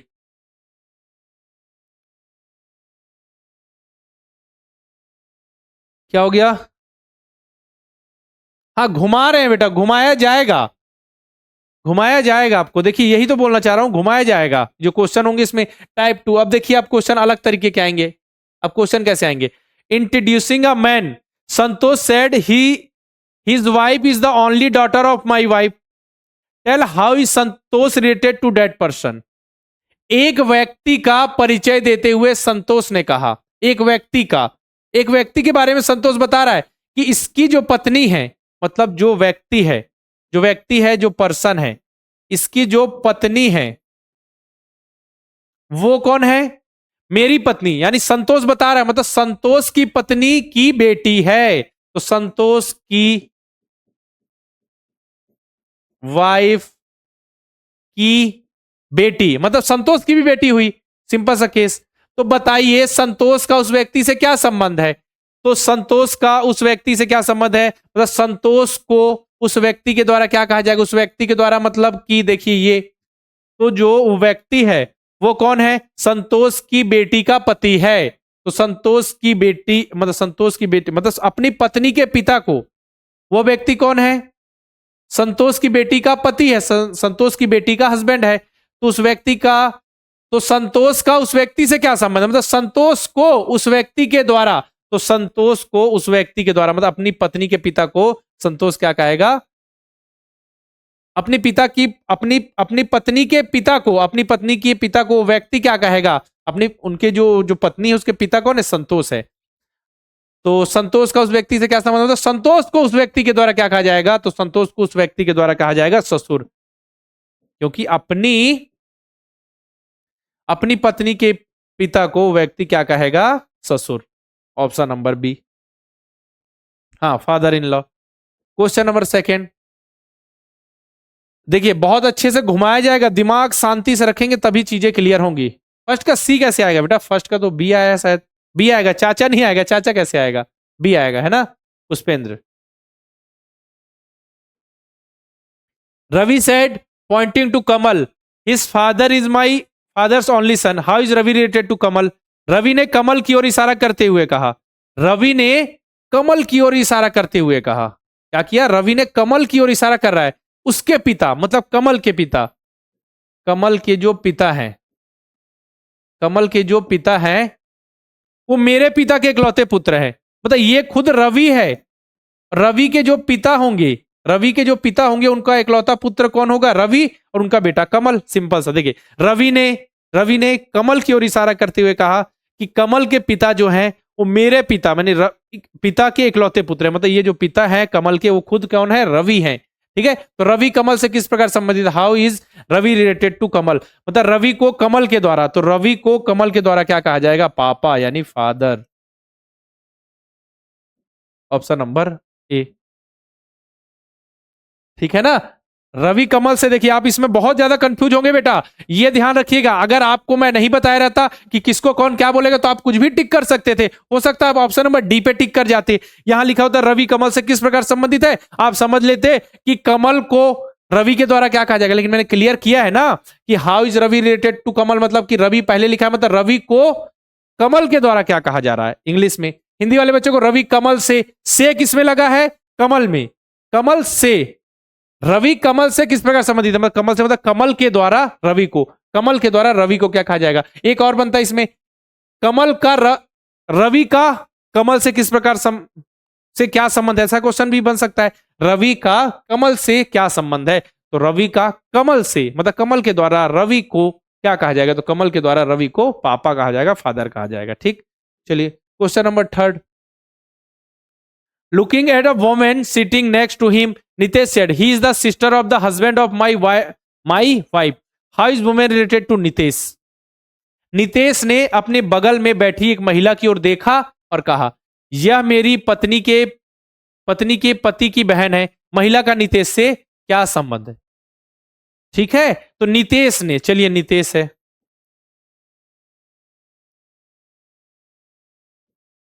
यह नितेश हो गया। नितेश ने अपने बगल में बैठी हुई महिला की ओर देखा और कहा, यह मेरी पत्नी के पति की बहन है, जो महिला है। ठीक है, ये महिला उसकी क्या हो गई? बहन हो गई। कैसे? नितेश ने क्या कहा, नितेश ने बगल में बैठी हुई महिला की इशारा करती हुई कहा यह मेरी पत्नी, मतलब नितेश की पत्नी के पति कौन होगा, खुद नितेश होगा, की बहन है, मतलब नितेश की बहन है। तो महिला का नितेश से क्या संबंध है, महिला को नितेश के द्वारा क्या कहा जाएगा, ठीक है। How is women related to Nitesh, मतलब कि देखिए क्लियर है ना, वुमेन पहले आ गई। How is women related to Nitesh, मतलब वुमेन को जो महिला है उसको नितेश के द्वारा, जो महिला है उसको नितेश के द्वारा बहन कहा जाएगा, ठीक है। नितेश की बहन कौन है, जो महिला जो वुमेन थी, तो बहन आ जाएगा ऑप्शन नंबर बी। ठीक है, क्लियर है, बोलिए मजा आ रहा है। चलिए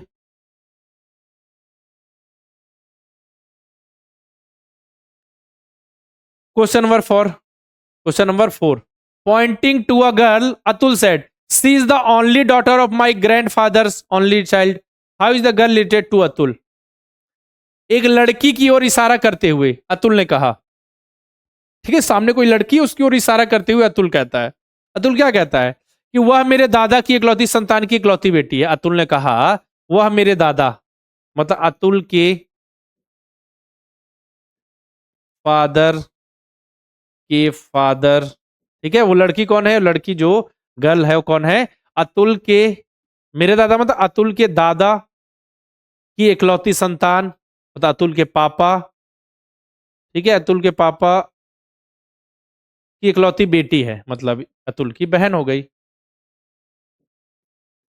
सिंपल सा। अब क्या हुआ, वो लड़की एक लड़की की इशारा करती है, अतुल ने कहा कि वह मेरे दादा, मतलब अतुल के दादा की इकलौती संतान, मतलब अतुल के पापा, मेरे दादा की इकलौती संतान की इकलौती बेटी है, मतलब अतुल की बहन हो गई। तो सिंपल सा है, लड़की अतुल से किस प्रकार संबंधित है, तो लड़की को अतुल के द्वारा, तो लड़की को अतुल के द्वारा क्या कहा जाएगा, बहन है ऑप्शन में, ऑप्शन नंबर डी। क्लियर है ना, ऐसे सॉल्व करना है, इस तरीके से सॉल्व करना है।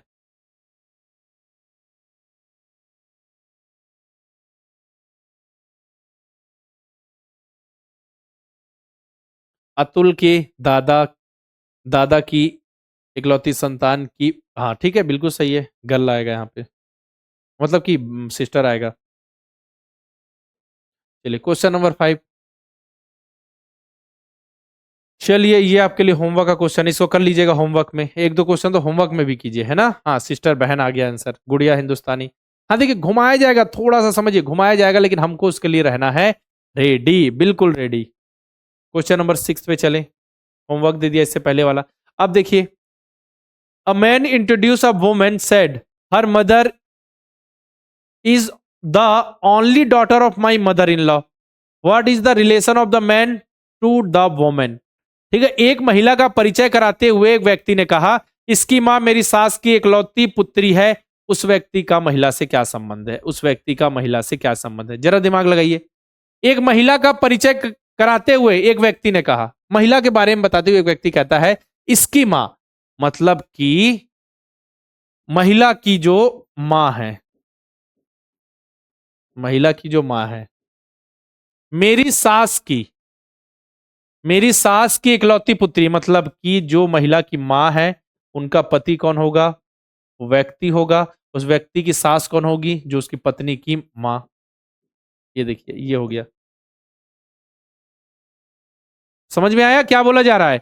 अब देखिए यहां पे क्या बोला है, ठीक है, अ man introduce a woman said her mother is the only daughter, her mother मतलब उस महिला की जो मां है, हर, ठीक है, her mother the only daughter of my mother in law, ठीक है, तो जो उस महिला की मां है वो मेरी मदर इन लॉ, मतलब मेरी सास की इकलौती बेटी है, ठीक है, व्यक्ति की सास होगी, बस सिंपल है, क्लियर है। व्यक्ति ने कहा कि इसकी मां, मतलब जो महिला है इसकी जो मां है, मेरी सास, मेरी सास, मेरी सास की इकलौती बेटी, मतलब जो ये महिला की मां है उनके पति वो व्यक्ति है। तो पूछा जाए व्यक्ति का उस महिला से क्या संबंध है, तो व्यक्ति का उस महिला से क्या संबंध है? मतलब कि व्यक्ति को उस महिला के द्वारा क्या कहा जाएगा, अपनी मम्मी के पति को, अपनी मम्मी के पति को, अपनी मम्मी के पति को क्या कहेंगे, पिता। तो उस व्यक्ति का उस महिला से क्या संबंध है, मतलब कि व्यक्ति को महिला के द्वारा, तो व्यक्ति को महिला के द्वारा पापा कहा जाएगा, फादर कहा जाएगा, ऑप्शन नंबर सी। बहुत बढ़िया। हस्बैंड नहीं आएगा बेटा, हस्बैंड नहीं आएगा।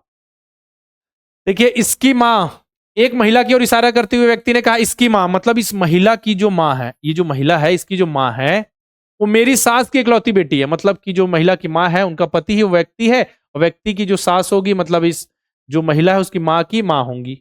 बस, हाँ फादर आ जाएगा। थोड़ा इसमें समय देना पड़ेगा बेटा, थोड़ा समय दीजिएगा। Question number 7।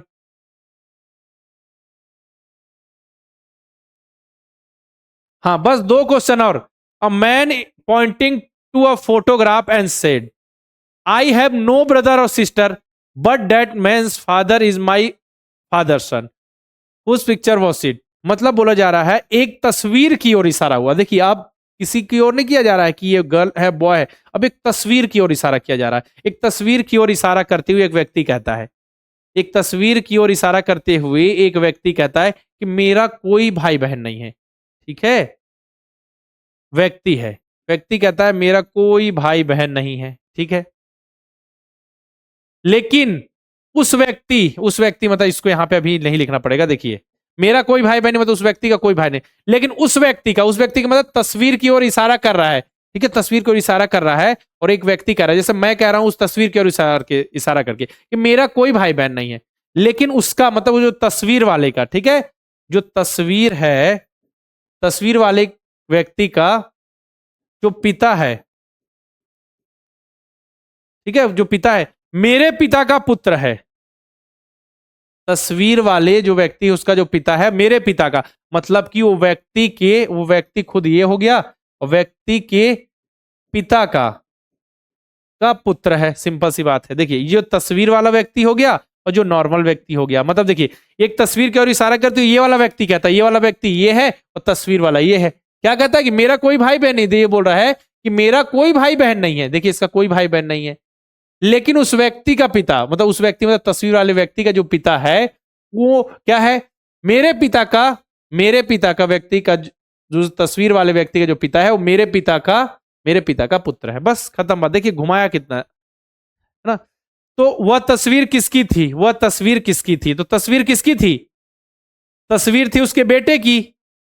जो व्यक्ति जो बता रहा है, एक तस्वीर को इशारा करते हुए व्यक्ति कहता है, जो व्यक्ति कह रहा है तो व्यक्ति ये है, तस्वीर ये है, तो तस्वीर किसकी थी, उसके बेटे की, उसके पुत्र की, उसके बेटे की, हिज सन,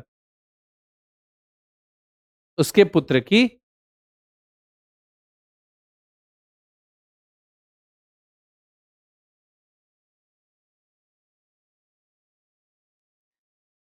ठीक है, तस्वीर किसकी थी, हुज पिक्चर वाज इट, उसके पुत्र की, of his son. Question number 8 ये कर लीजिएगा, होमवर्क का क्वेश्चन है।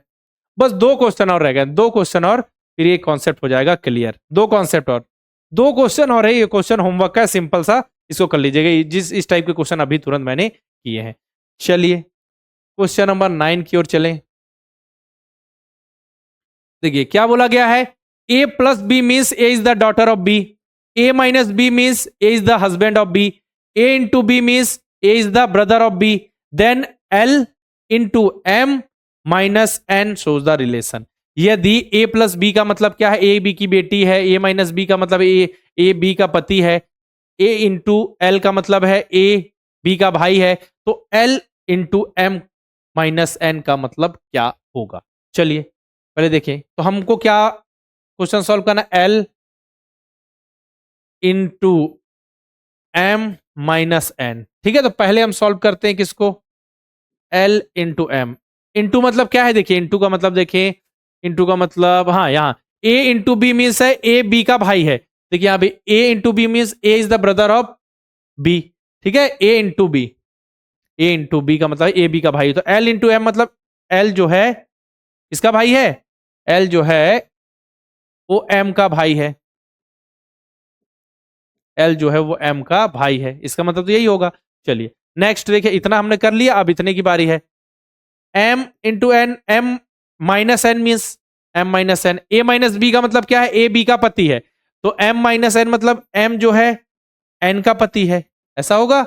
ठीक है, चलिए अब इसको हम उस फॉर्म में रख, जैसे हमने सॉल्व करना सीखा वैसा करते हैं। पहले एल जो है एम का भाई है, एल एम का भाई, इस इक्वेशन को हम सॉल्व कर रहे हैं, उसके अनुसार देखा एल इंटू एम का मतलब ये और एम माइनस एन का मतलब ये। अब इसको सॉल्व करते हैं, एल एम का भाई है। एल जो है किसका भाई है? एम का भाई है। एम अभी पता, लड़का है लड़की नहीं पता। N, M minus N means M जो है एन का पति है। एम जो है एन का पति है। चलिए एन का पति है, ठीक है, मतलब एन क्या हो गई? पत्नी हो गई। एम जो है एन का पति। अब बोला जा रहा है कौन सा सही है? एल एन का दामाद है, सन इन लॉ, बिल्कुल गलत, एक ही जनरेशन में है। तो एल और एन भाई है, L is the brother of N, L is the brother of M, नहीं बिल्कुल नहीं, ठीक है, क्योंकि ये दोनों तो पति पत्नी हो गए ना, ये दोनों तो पति पत्नी हो गए, एम और एन। तो ये बताइए कैसे भाई होगा? एल जो है एन का कैसे भाई होगा? नहीं होगा। एल जो है एन की पत्नी है, एल जो है एन की पत्नी है तो बिल्कुल गलत है। L is the wife of N, बिल्कुल गलत। एन जो है एल की भाभी है, N is the sister in law of L, हाँ ये हो सकता है। एन जो है एल की भाभी है, एल का भाई कौन है? एम, और एम की पत्नी कौन है? एन, तो एल की भाभी कौन हुई?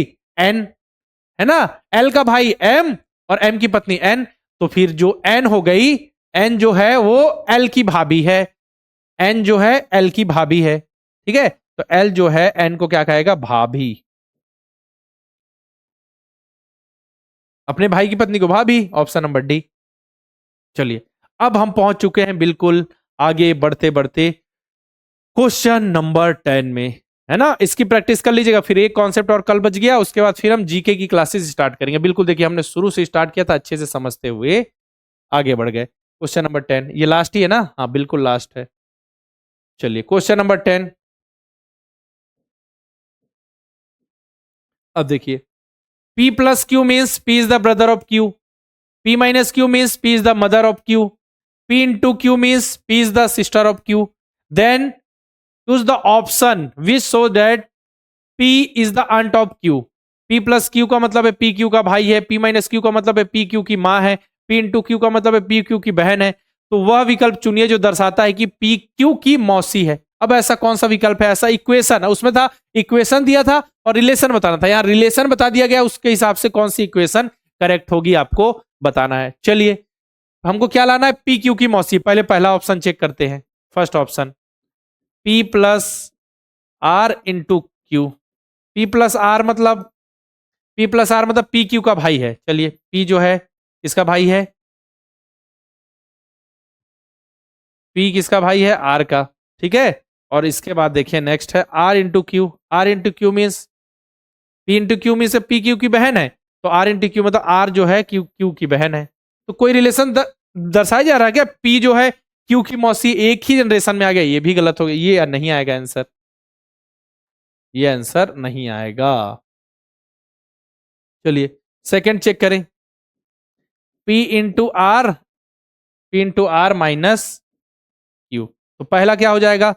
P इंटू आर चेक कर लें, फिर हमको चेक करना R इंटू क्यू, ठीक है। तो इसका मतलब क्या है? देखिए इसका मतलब P into R means, P into R means P Q की बहन है, P इंटू आर। तो यहाँ P इंटू क्यू का मतलब क्या था? P क्यू की बहन है, तो यहाँ P इंटू आर है, P इंटू आर है मतलब P जो है क्यू की बहन है। P जो है किसकी बहन है? यहाँ पे R दिया है तो R की बहन होगी, वहां P इंटू क्यू है तो P क्यू की बहन है, यहाँ P इंटू आर है मतलब P जो है R की बहन है, ठीक है। R माइनस क्यू, तो R माइनस क्यू, यहाँ P माइनस क्यू है मतलब कि P क्यू की माँ है, P is the mother of Q। उसी प्रकार यहाँ पे P मतलब R माइनस क्यू मतलब R is the mother of Q, R is the mother of Q, ठीक है। तो क्या होगी? जो R जो है वो किसकी मदर है? Q की। R किसकी है? Q की। देखिए अब देखिए सब कुछ जम गया। P इंटू आर मीन्स क्या है? P क्यू की बहन है, तो P क्यू की बहन, P आर की बहन है, P into R means P जो है R की बहन है, ये क्लियर हो गया। फिर R minus Q means, R minus Q means क्या? जब यहाँ P माइनस क्यू का मतलब है P क्यू की माँ है, तो R माइनस क्यू मतलब R जो है वो Q की माँ है, ठीक है, R जो है Q की माँ है। अब देखिए क्या हमको रिलेशन फाइंड करना है कि P क्यू की मौसी है, इस इक्वेशन से आ रहा है क्या? P जो है Q की मौसी है, Q की माँ कौन है? R, R की बहन है कौन? P। तो बिल्कुल क्लियर हो गया कि Q की माँ की बहन, ठीक है, Q की जो माँ है यानी मदर है उनकी बहन P है, मतलब मौसी होंगी। तो फिर Q की मौसी कौन है? Q की मौसी कौन है? Q की मौसी है P। ये हो गया सही, ऑप्शन नंबर बी आपका सेटिस्फाई कर रहा है। ठीक है ना, हो गया। मतलब क्या हुआ, क्यू की जो मदर है उनकी जो सिस्टर होगी वो कौन होंगी, क्यू की मौसी। क्लियर हो गया सभी को, हो गया, ये लास्ट क्वेश्चन हमने कंप्लीट कर लिया। बस इससे हार्ड क्वेश्चन कभी नहीं आएगा पेपर में, समझिए। पहले नॉर्मल क्वेश्चन थे, फिर अलग तरीके से इशारा करते हुए कहा, तस्वीर को देखते हुए कहा, हमने बहुत अच्छे लेवल के क्वेश्चन कर लिए, हमेशा काम आएंगे जो जिंदगी भर। ठीक है ना, सभी को क्लियर हो गया। चलिए आज की क्लास यहीं तक कंप्लीट हो गई। कल ऐसा करेंगे हम कि अगर आप सभी जल्दी जुड़ सके तो हम क्लास को कल जल्दी कर लेंगे, तो मैं शेड्यूल कर दूंगा, है ना। तो ऐसा करेंगे कल 5:30 पे जुड़ते हैं। पुष्पेंद्र एक बार उसको देखिएगा, रिपीट कीजिएगा, क्लियर हो जाएगा। इक्वेशन जो बताया गया देखिएगा, इनटू का मतलब क्या है, प्लस का मतलब क्या है, और आपका माइनस का मतलब क्या है, रिलेशन देख लेंगे, उसके हिसाब से मैंने सॉल्व करके बताया, क्लियर हो जाएगी। एक बार खुद से सॉल्व करने का प्रयास कीजिएगा, ठीक है। चलिए फिर कल की क्लास जब भी होगी मैं शेड्यूल कर दूंगा, 5:30 पर क्लास है ना। हाँ, जुड़ जाइएगा सभी। चलिए अच्छे से रिवाइज कीजिएगा, मेहनत कीजिएगा। एक दो क्वेश्चन जो आपको लगे होंगे थोड़ा सर के ऊपर से जा रहे हैं तो उसको एक बार प्रैक्टिस कीजिएगा खुद से, सारी चीजें हो जाएंगी क्लियर, है ना। बिल्कुल मजा आ गया आज की क्लास में। सभी बच्चों को एक बार जल्दी से बताइए, फिर आज की क्लास को हम यहाँ पे समाप्त करते हैं। ठीक है, अच्छे से देखिएगा, क्वेश्चन सॉल्व कीजिएगा, प्रैक्टिस कीजिएगा, फिर मिलते हैं नेक्स्ट लेक्चर में।